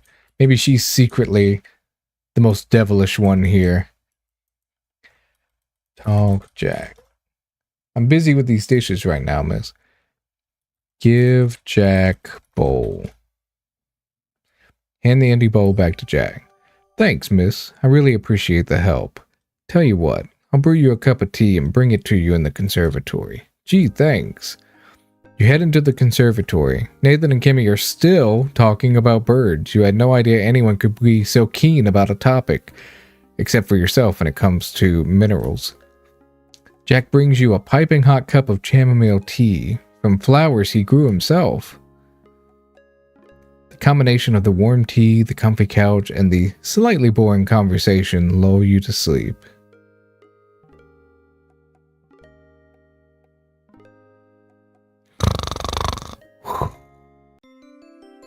You happily doze on the couch until you are awoken by a commotion upstairs. You head towards the source of the noise and find yourself in Nessa's bedroom. You rush into the room to find Nessa and Evan standing nearly nose to nose in a heated conversation. Oh dear. Oh, hi Nancy. Someone stole my ruby brooch. I demand you recover my ruby brooch and bring the perpetrator to justice. There's so many suspicious people milling about. You mean besides you? Nathan, for one. It's obvious he's hanging around just waiting for you to die so that he can finally get his hands on all of this. And then there's Margot. Enough. It's clear that Evan is at his limit. His eyes flash with anger momentarily, but it fades just as quickly. He grimaces, shrugs, and then looks away. I got my hands full as it is. Curio smashed too. Bunch of stuff's gone. What? Some of that's mine. Someone's robbing me blind. How dare you? You probably misplaced your brooch. As for the curio, I bet you smashed it yourself, because I told you I'd lost the curio key and it was locked up tight. I know you're here to get what you think you're owed any way you can, so don't expect any of my help. I'm done with this. Keep your voice down, why don't you? Margot's resting. I'm gonna go check on her. Don't get me involved. I should take a closer look at the jewelry box. I should also examine the curio cabinet in the room I'm sharing with Kimmy. Oh, I remember reading a mystery novel where fingerprints helped solve a crime. Chapter 3. Oh, straight into Chapter 3. Okay. Alright, let's get on saving. There's mystery. A feat.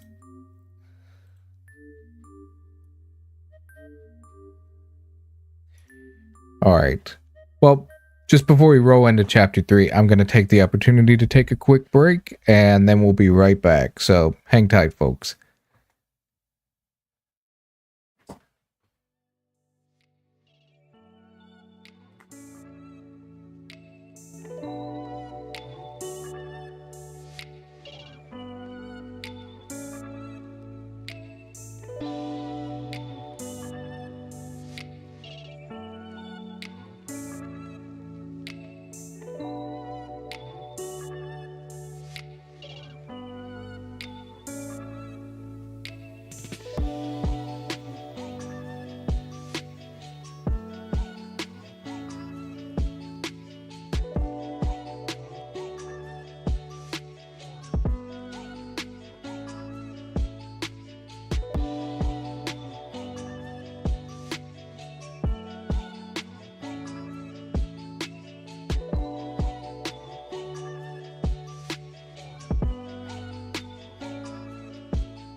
All right, we are back from break, and let's see what we can do here. I am pretty sure what the game wants us to do is to go over to this box and use the powder on it. Powder for fingerprints. I've now got this container that'd be perfect to hold any helpfully powdery substances I might come across. This sticky white tape I've got should be useful for lifting any fingerprints I find. Just need a powdery substance to reveal any fingerprints that might be on smooth surfaces.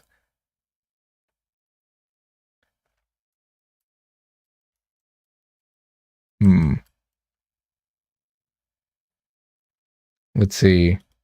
Powder jewelry. No, just powder box.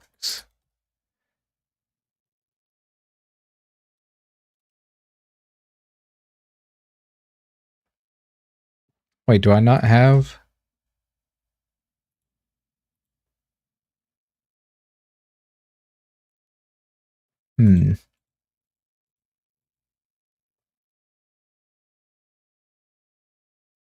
Yeah.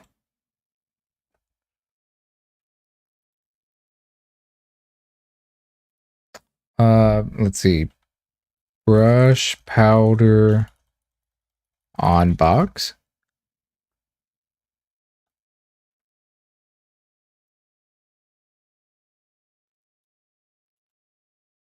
Put tape on powder.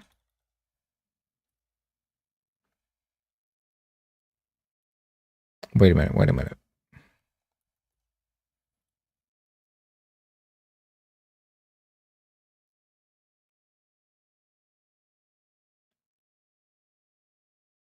So what is she saying here? Powder box. Now got this container that'd be perfect to hold any helpfully powdery substance I might come across. Just need a powdery substance to reveal any fingerprints that might be on smooth surfaces. Well, is that not what we have?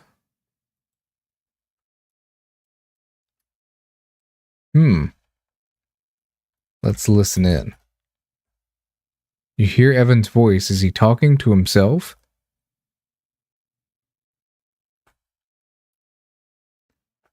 Find it wholesome to be alone the greater part of the time. To be in company, even with the best, is soon wearisome and dissipating.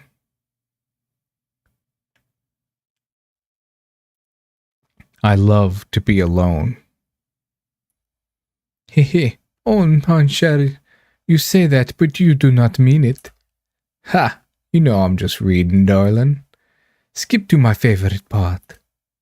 The French-Canadian woodchopper? You got it. Do the accent, too. Whatever the lady likes. Oh, Nancy, come sit and listen. My Evan is such a good reader. Ha! You are a sweet talker, you. If you want, you can if you want, Nancy. I'm reading it anyway. Thanks, but maybe another time.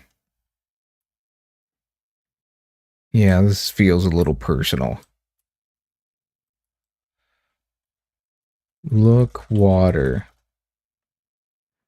Looks like it's been recently used.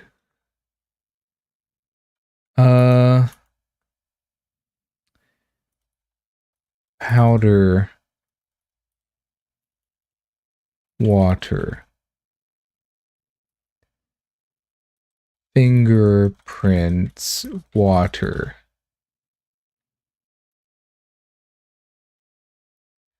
It says I need a powdery substance. I thought I already have the powdery substance.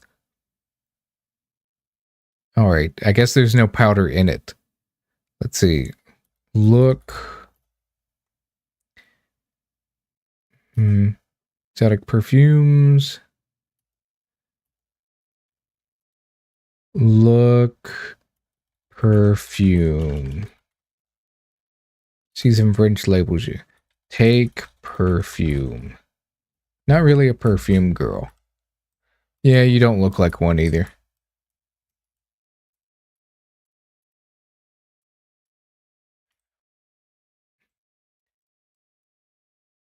After everything, it's still you. Hmm. Look. What do you call this? Wall? Oh, okay. So it commented on the actual walls. Uh, look, changing. No. I don't know what to call this thing. Wait a second. This looks different. Look, frame. Picture frame is empty. Examine frame. Take frame? It wasn't red before, but now it is. Or at least I'm pretty sure it wasn't red before.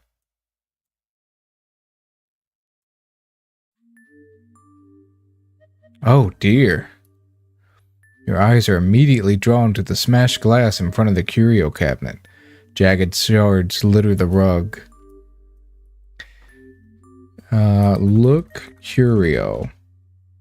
Uh-oh, the silver steins are missing. The front of the curio is bordered by jagged teeth of broken glass. Someone's broken the glass to gain access to the curio's contents. I wonder who could have done such a thing. Open curio. Not much point in trying to open the curio now as the glass pane front has been shattered. Clean glass? That's Jack's job. Well, Jack could hurry up about it. I need to get some powder. Maybe...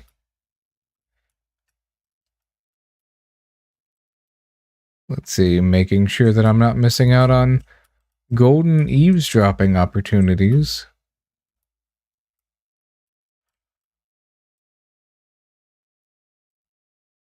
Nothing out there.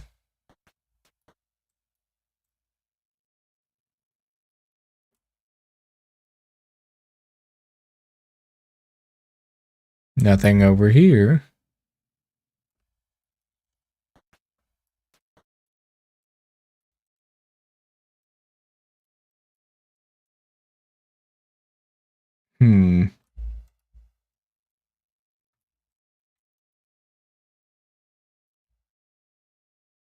Anything?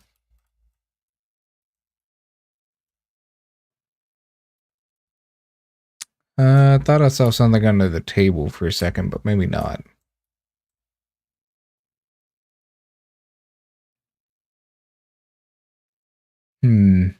Just looking for any suspicious pixels.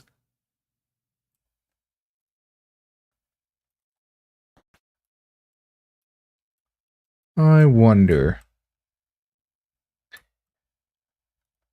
Look chalk. Look Q. Maplewood with nickel radius leather tips. Look room. Billiard table dominates the center of the room. Q stand against one wall and a card table nestled in a corner. Look table.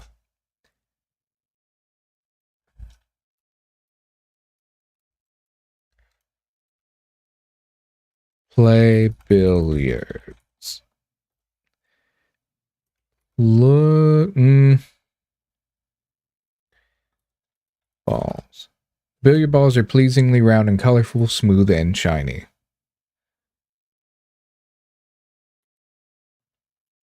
Examine billiards.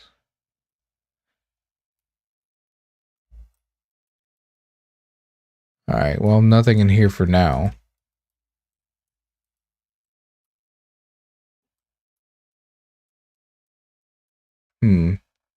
Close this door.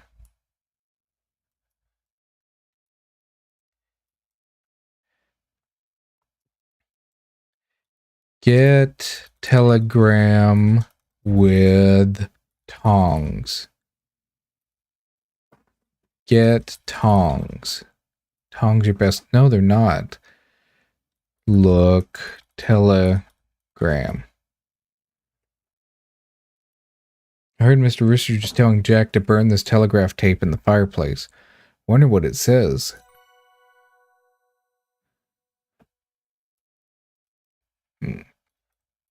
Open cupboard. Look in cupboard.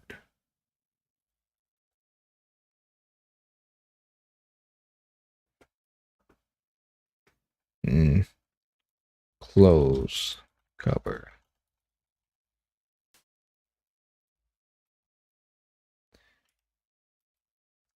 Sit.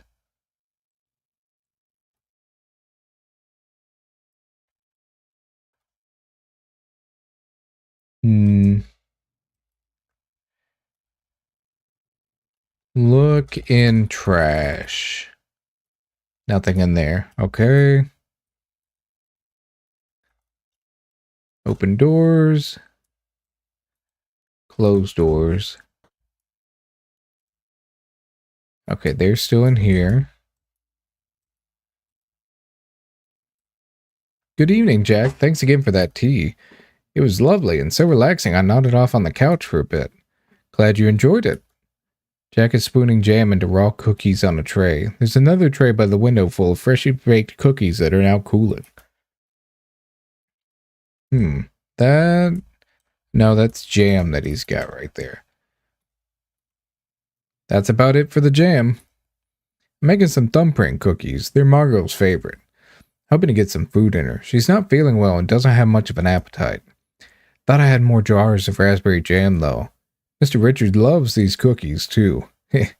He'll put a bunch of them in his pockets to snack on later. It makes doing his laundry a bit more challenging, but I guess I'll take it as a compliment. Talk Jack. Nessa's all up in arms about a ruby brooch going missing. And the silver stones are gone from the curio cabinet. I can tell Evan's upset by it, but he's trying not to let it show. Let's see. Ask Jack about Nessa. I'm not that fancy. I don't wear jewelry myself. Let's see. Ask Jack about powder. Fireplaces in the lodge are a bit grimy with soot, yeah. Pretty good about keeping the rest of the lodge clean. There's only so much work I can do. I gotta confess, I've kind of let the fireplaces go. Soot's so powdery, when I try cleaning the fireplace, the stuff gets everywhere. Probably gonna have to hire some help for that before winter comes. Okay, thanks for the clue. I need to get soot from the fireplace.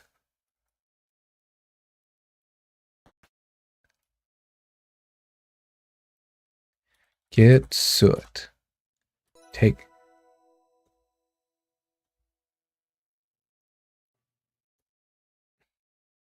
Let's see, did it fill it with...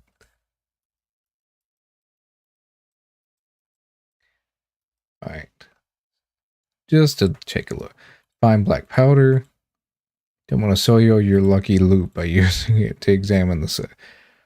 Put soot in container. Carefully pour the soot into the compact.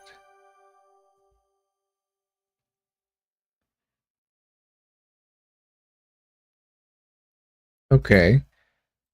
So we want to start with dusting the curio cabinet. Oops, I thought I went upstairs.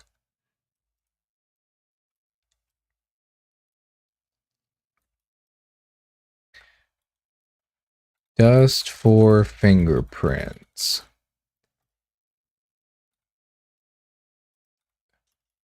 Brush curio with powder, with soot.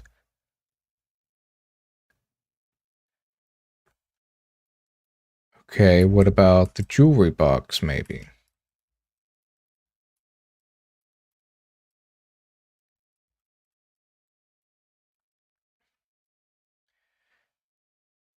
Use... No, I can't do use. Put powder on box. Okay.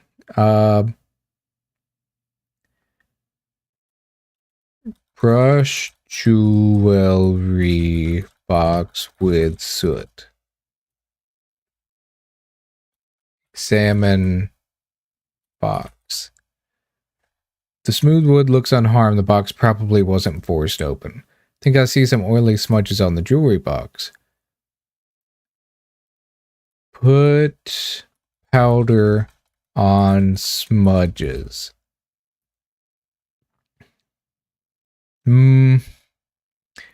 Brush smudges.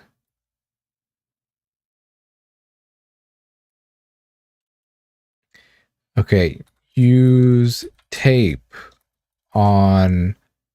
No. Put tape on smudge.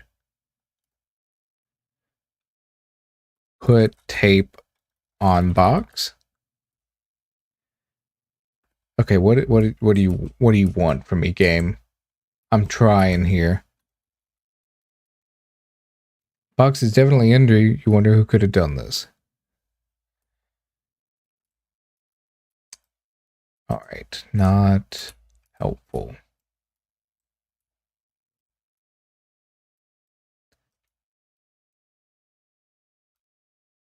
All right, what does the notebook say? Apply a powdery substance to necessarily... Maybe I needed to use the word apply? Maybe that's how it was? These text-based games were very specific sometimes. So, if that's how it is, that would be accurate.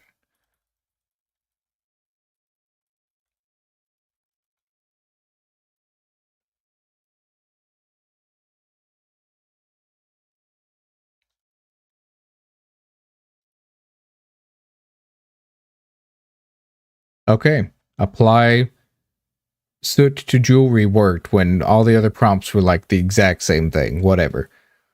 Aha, the soot reveals a fingerprint on the side of the jewelry box. Put tape on fingerprint. Tear off a piece of tape and press it on the powdered fingerprint. Carefully mark the back of this fingerprint as evidence taken from Nessa's jewelry box. Congratulations, you've obtained a fingerprint. Type compare fingerprints to check which fingerprints you have yet to obtain.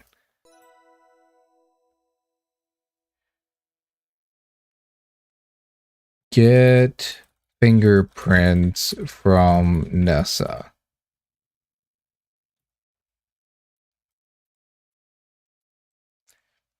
Ask Nessa about fingerprints. Nessa, can I take your fingerprint? It might help me solve who burgled your jewelry box. I read in a book that fingerprint patterns are unique to individuals. I just need to apply some soot. Oh, fine. Do what you need. I'll do anything to find the culprit. Carefully brush some soot onto Nessa's finger, then press a square of adhesive plaster on top. Nessa makes a face while you do this, but says nothing. You obtained a lovely, clear impression of Nessa's fingerprint. Alright, so we need to go printing everybody. Oh, he's gone. Interesting. Look, Margot. Margot's Evan Richards' paramour. She is more glamorous than you'd expect to see in these parts. Margot has shining flaxen hair, fair skin, and full lips. She's fashionably attired in a pink damask and ivory lace dress. She seems sweet, but you've met charmers like her before. She's lying in bed, resting. Look bed. Cozy quilt on it. The hard headboard and footboard have a tree design. Look pillow. Okay, I thought there was something going on with... He's not in here. Could be in here. But he's not.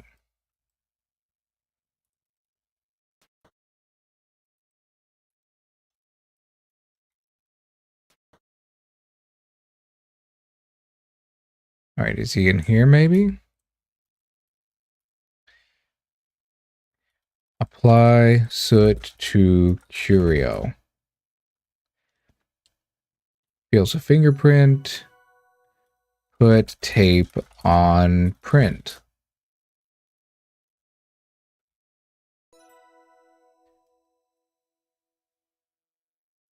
Time to go get more prints.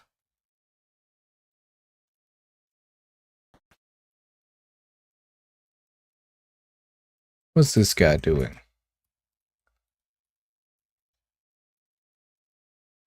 I'm still quite busy, miss.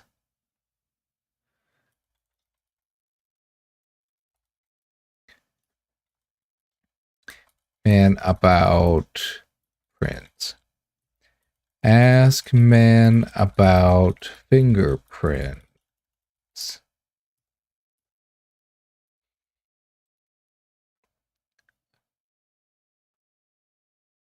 Look in trash. Waste paper basket is full of ink spattered paper, most likely as a result of Corvus's leaky pen. Corvus, that's his name. Ask Corvus about fingerprint. Alright. He just does not want to talk to us. Probably means he's guilty.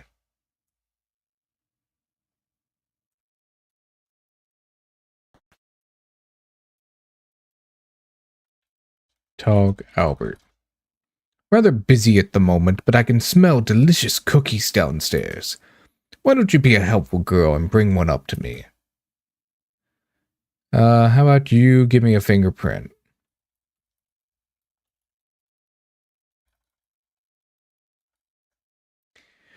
There have been thefts. I'm not surprised.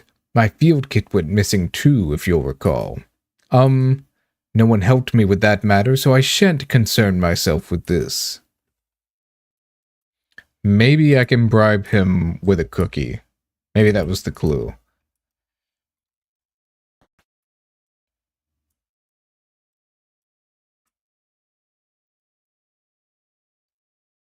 Let's see. Let's see. Open chest. Okay, so it is still locked up.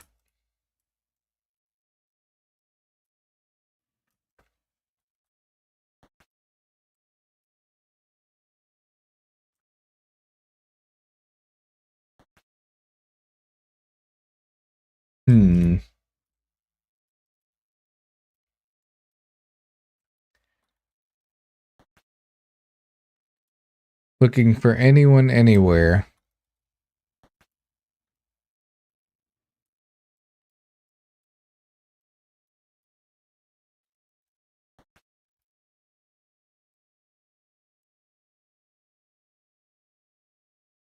Opening doors.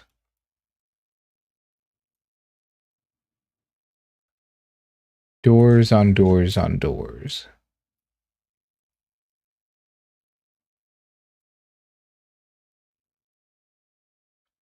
Hey Nancy, want to play some billiards? Help me take my mind off of things? Finally, the pool table room's going to use. Careful you don't scratch. Scratch what? The balls. If you scratch the cue ball, that's the white ball, it means you hit that one into one of the pockets. And I don't want to do that? Yes, you don't. I mean, no, you don't. Why don't you try hitting the ball with the cue and I'll give you some pointers. Alright. Get cue.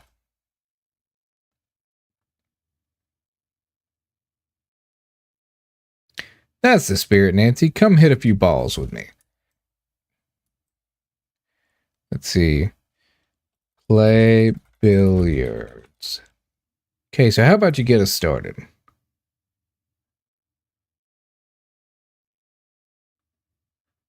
Sure. I have absolutely no idea what I'm doing. Oh, wow. You know what? How about you just practice a bit? I'll give you some pointers. All right. Ask Evan for pointers. Ask Evan about pointers. Ask Evan about billiards. Hey Nancy, want to play? Oh, sure. Let's see. We'll play billiards.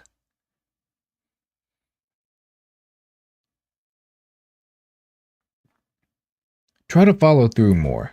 Ah, gotcha. Riveting gameplay here, folks. Riveting stuff.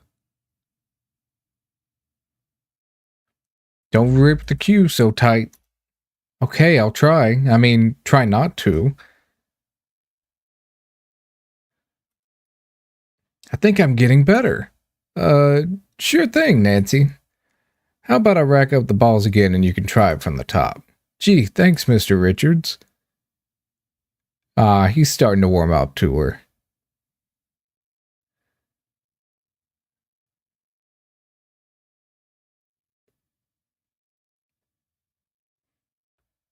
Alright, try it again once more, with feeling.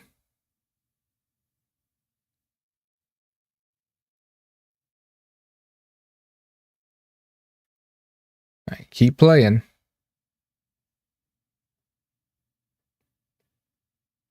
She's about as good at this as I am. Wait, am I stuck in a loop? Should I have done this again?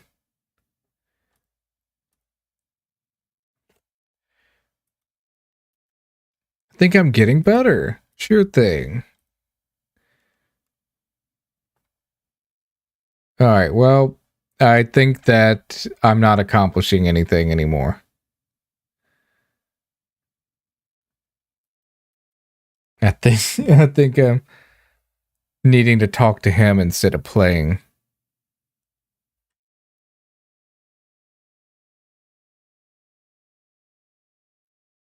Let's see. Ask Evan about fingerprints. Mr. Richards, may I have your fingerprint? I'm helping Nessa investigate her jewelry box theft. Helping Nessa, eh? Look, I came down here to avoid that business. Isn't there enough going on around here as it is? Alright, well, he's saying that he won't do it. Wouldn't do for me to walk around with the pool cue. Good point.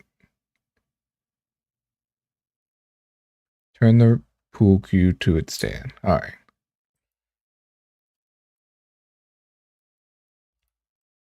No one in here to finger.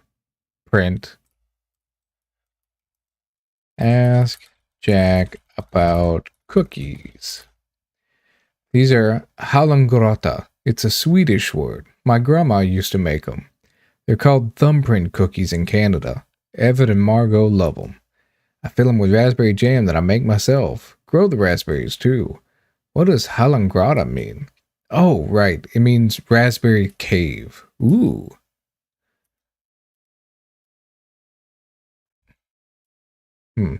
Take cookie.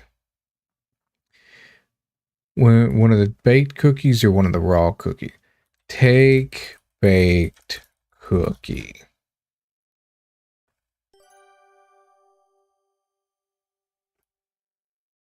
Alright, so we got a cookie.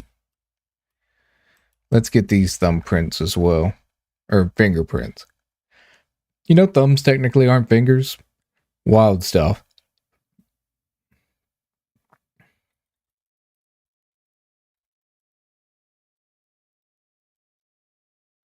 Nessa's ruby brooch has gone missing and a curio cabinet has been broken into. I'm investigating both of these incidents. Collecting fingerprints of everyone in the lodge would be very helpful. There have been thefts? That's not right. I'm happy to provide my fingerprint if that helps. Thanks so much, Nathan.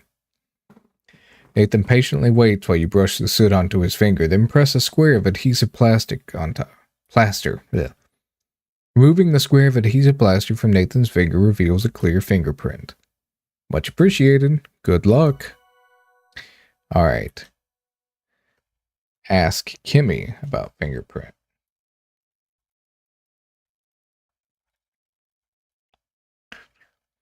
Kimmy, someone's stolen a brooch from Nessa's jewelry box, and the curio cabinet in our room has been broken into. Could I get a fingerprint impression from you to help my investigation? I'm sorry, Nancy, but I don't want to get involved. I mean, that just makes you look more suspicious. Look, tea. Kiri's mug is about 1/3 full of hot tea. Look, kettle. Sturdy stoneware teapot is full of piping hot tea.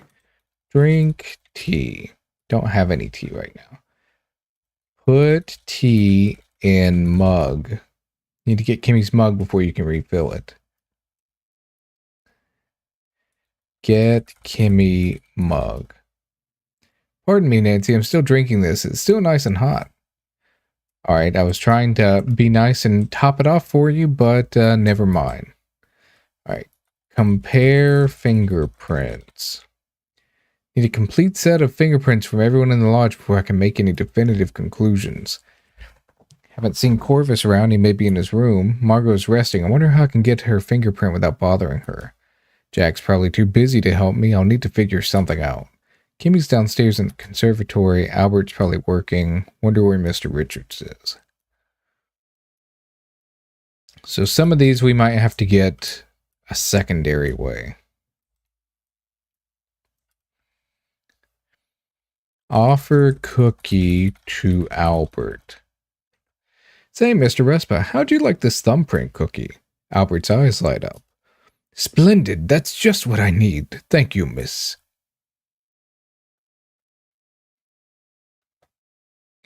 Albert thoroughly enjoys the cookie, licking his fingers and smacking his lips. Delicious. I could do with another if you find yourself downstairs again. Sure thing.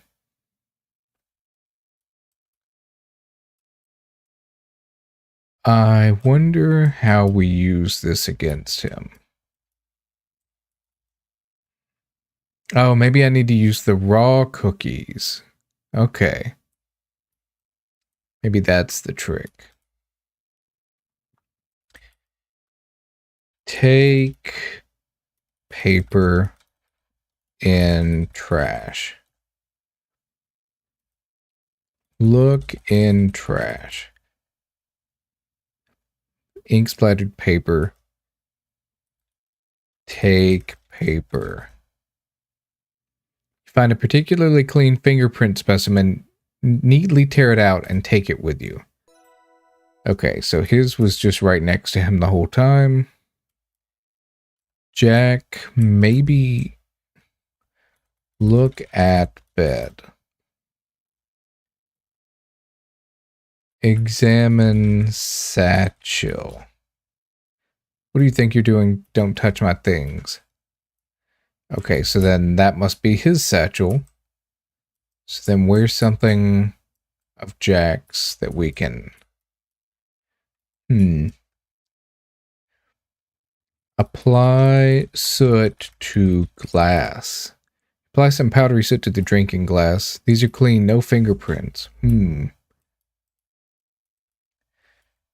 Apply soot to clothes.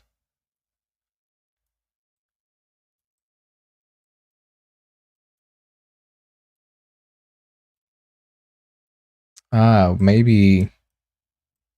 Nope. Yep.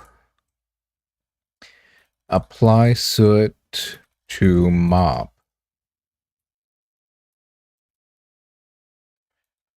Close door. Apply soot to broom.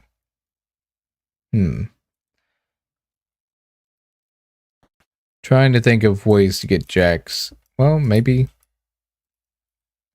Apply soot to chest. Alright, well. An effort was made.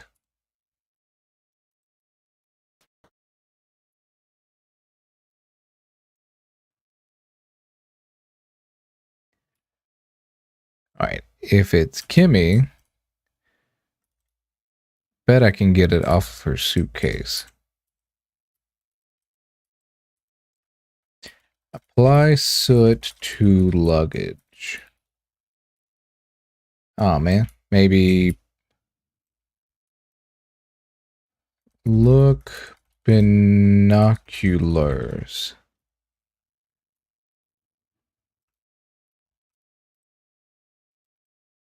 Hmm.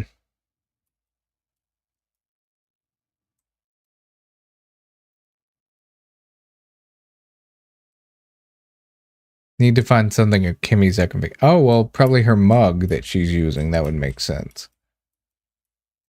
What in here could I get her fingerprints off of? Oh, her water. Okay. Apply soot to glass. All right. Put tape on print.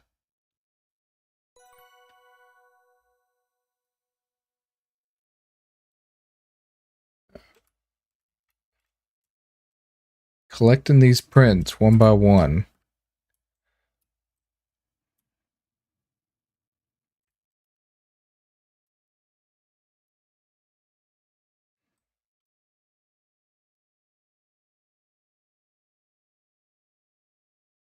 All right, pretty sure I need to feed him a raw cookie.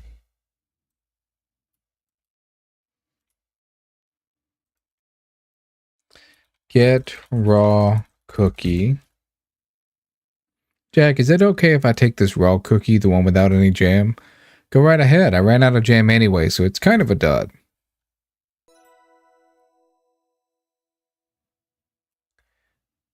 All right, go ahead and immediately poison this man, because he deserves it. Give cookie to Albert. Give raw cookie to Albert. No one appreciate a raw cookie that you've been carrying around in your pocket. Really. Well, I didn't think it was about him appreciating it.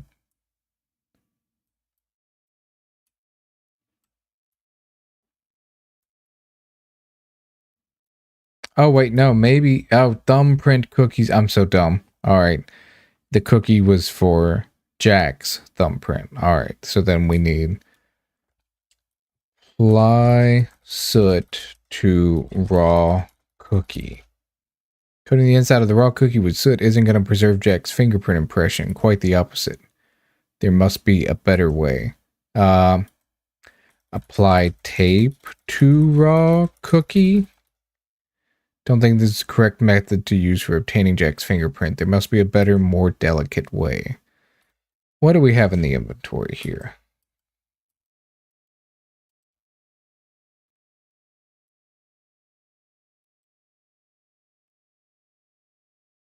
A more delicate way, huh? Let's take a look at it. Jack's thumbprint is visible in the hull of the raw cookie, but it's difficult to compare to the other ones. Need to figure out a way to extract Jack's fingerprint. The raw cookie is far too fragile and hard to see right now.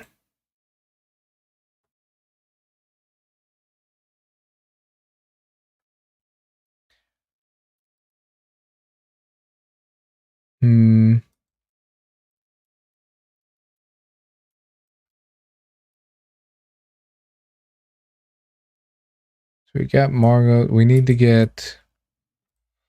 What's his name? The old man's... Evan, that's right. We need to get Evans. Apply soot to cue ball. Get cue ball. Hey, no touching the balls unless they're in the pockets. Sorry, I don't know much about billiard.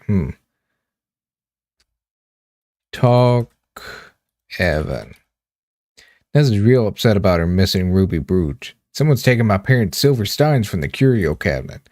And Margot's not feeling well. It's too much. Say, you want to play some billiards with me? Help me take my mind off of things? No one's touched this stuff in ages. Jack still dusts everything, of course. Maybe this will suit my purposes. Huh? What'd you say? Oh, never mind. Just mumbling to myself. Let's see. We need... Get Q.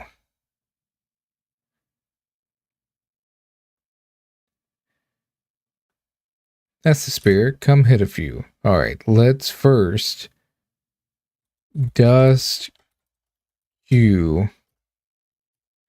Yeah, apply soot to Q. Play pool. So they do let you just call it pool.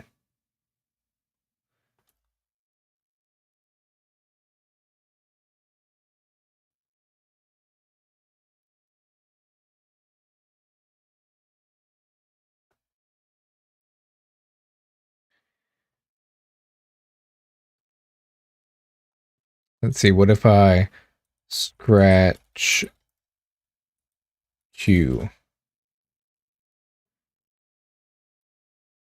No, not literally. Hit Q ball into pocket.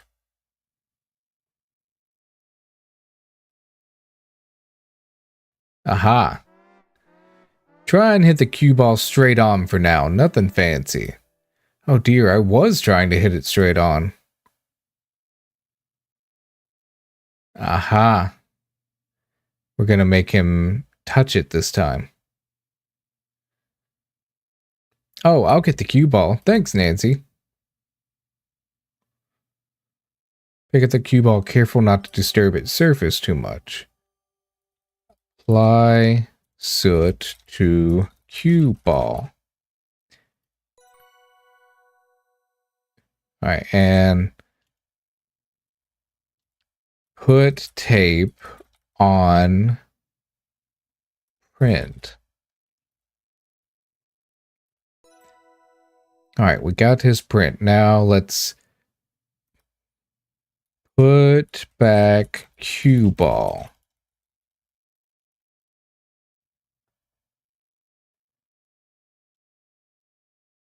Alright, put back cue.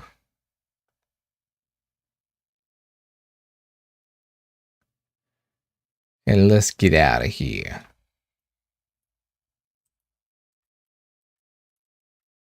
Oh, why won't it let me? There we go. That was fun, Mr. Richards. Thanks. Sure thing, kid.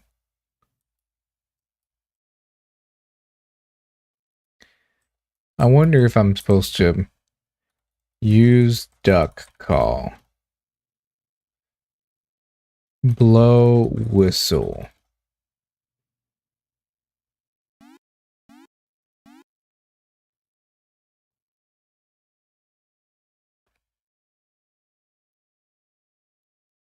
Did that do anything?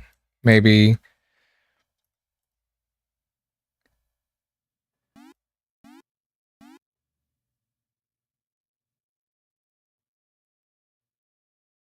What?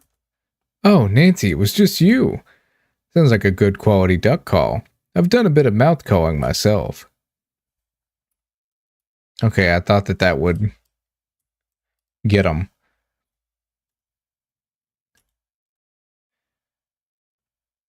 Let's see. Open drawer. Look in drawer. Close drawer. Get Kimmy mug. Dust Kimmy mug. That's a good idea. You don't currently have her mug. Ask Kimmy about mug. May I refresh a cup of tea, Kimmy? No thanks, Nancy. My tea is still nice and hot.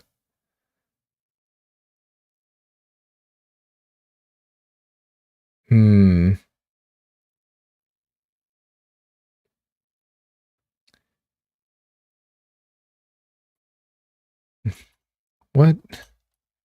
Kimmy, stop being difficult. Just give me your friggin' cup.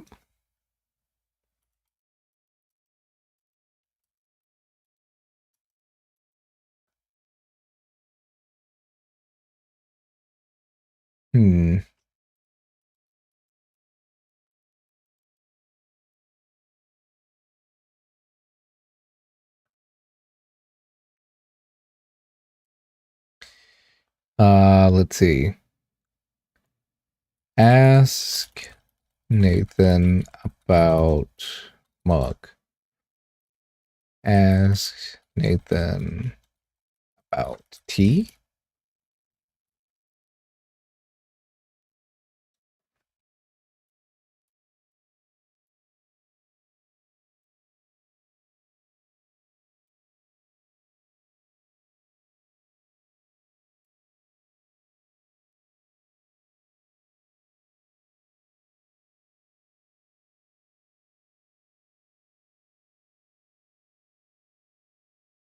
Hmm.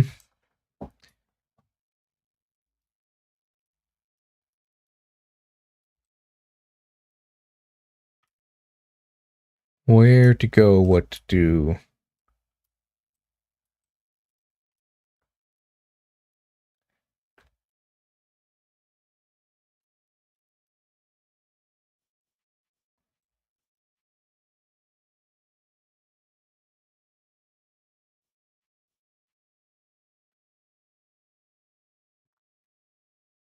Alright, I'm a little stumped.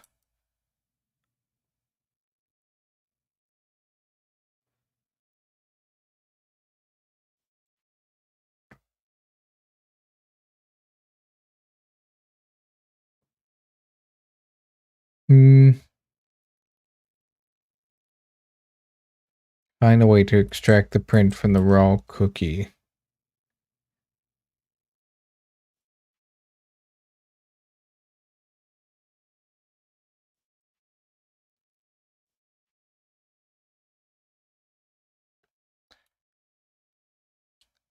How to extract it from a raw cookie.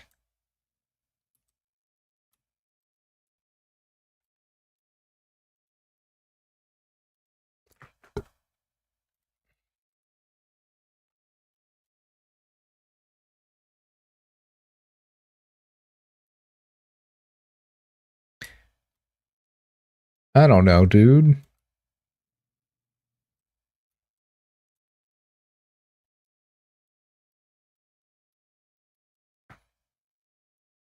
Ask Kimmy about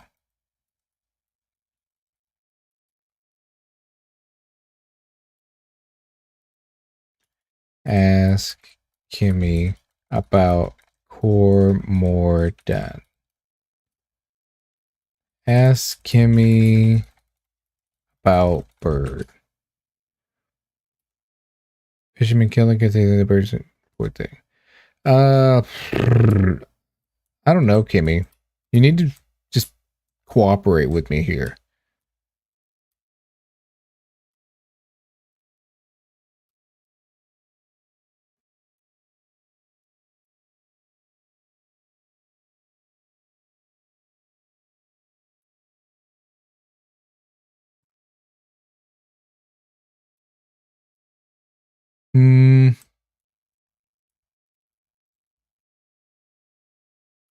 Well, maybe we'll go ahead and take this as a sign to stop for the night because I'm getting a little stumped and it's about time for me to call it a night anyway. But I really appreciate anybody who stopped by, be that over on YouTube, which this is my first time streaming, so hope you enjoyed, or be it here on Twitch where you can find me all the time. But stream on Mondays and Wednesdays, 7 o'clock until whenever I can.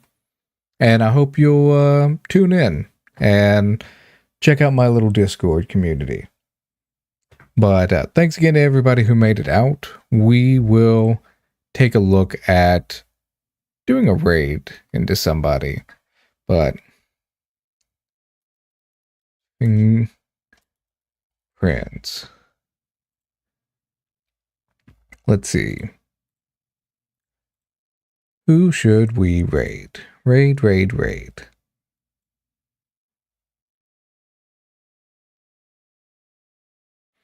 Oh, my buddy Zuki Wookie is doing a little stream. We'll pop in with him, because why not?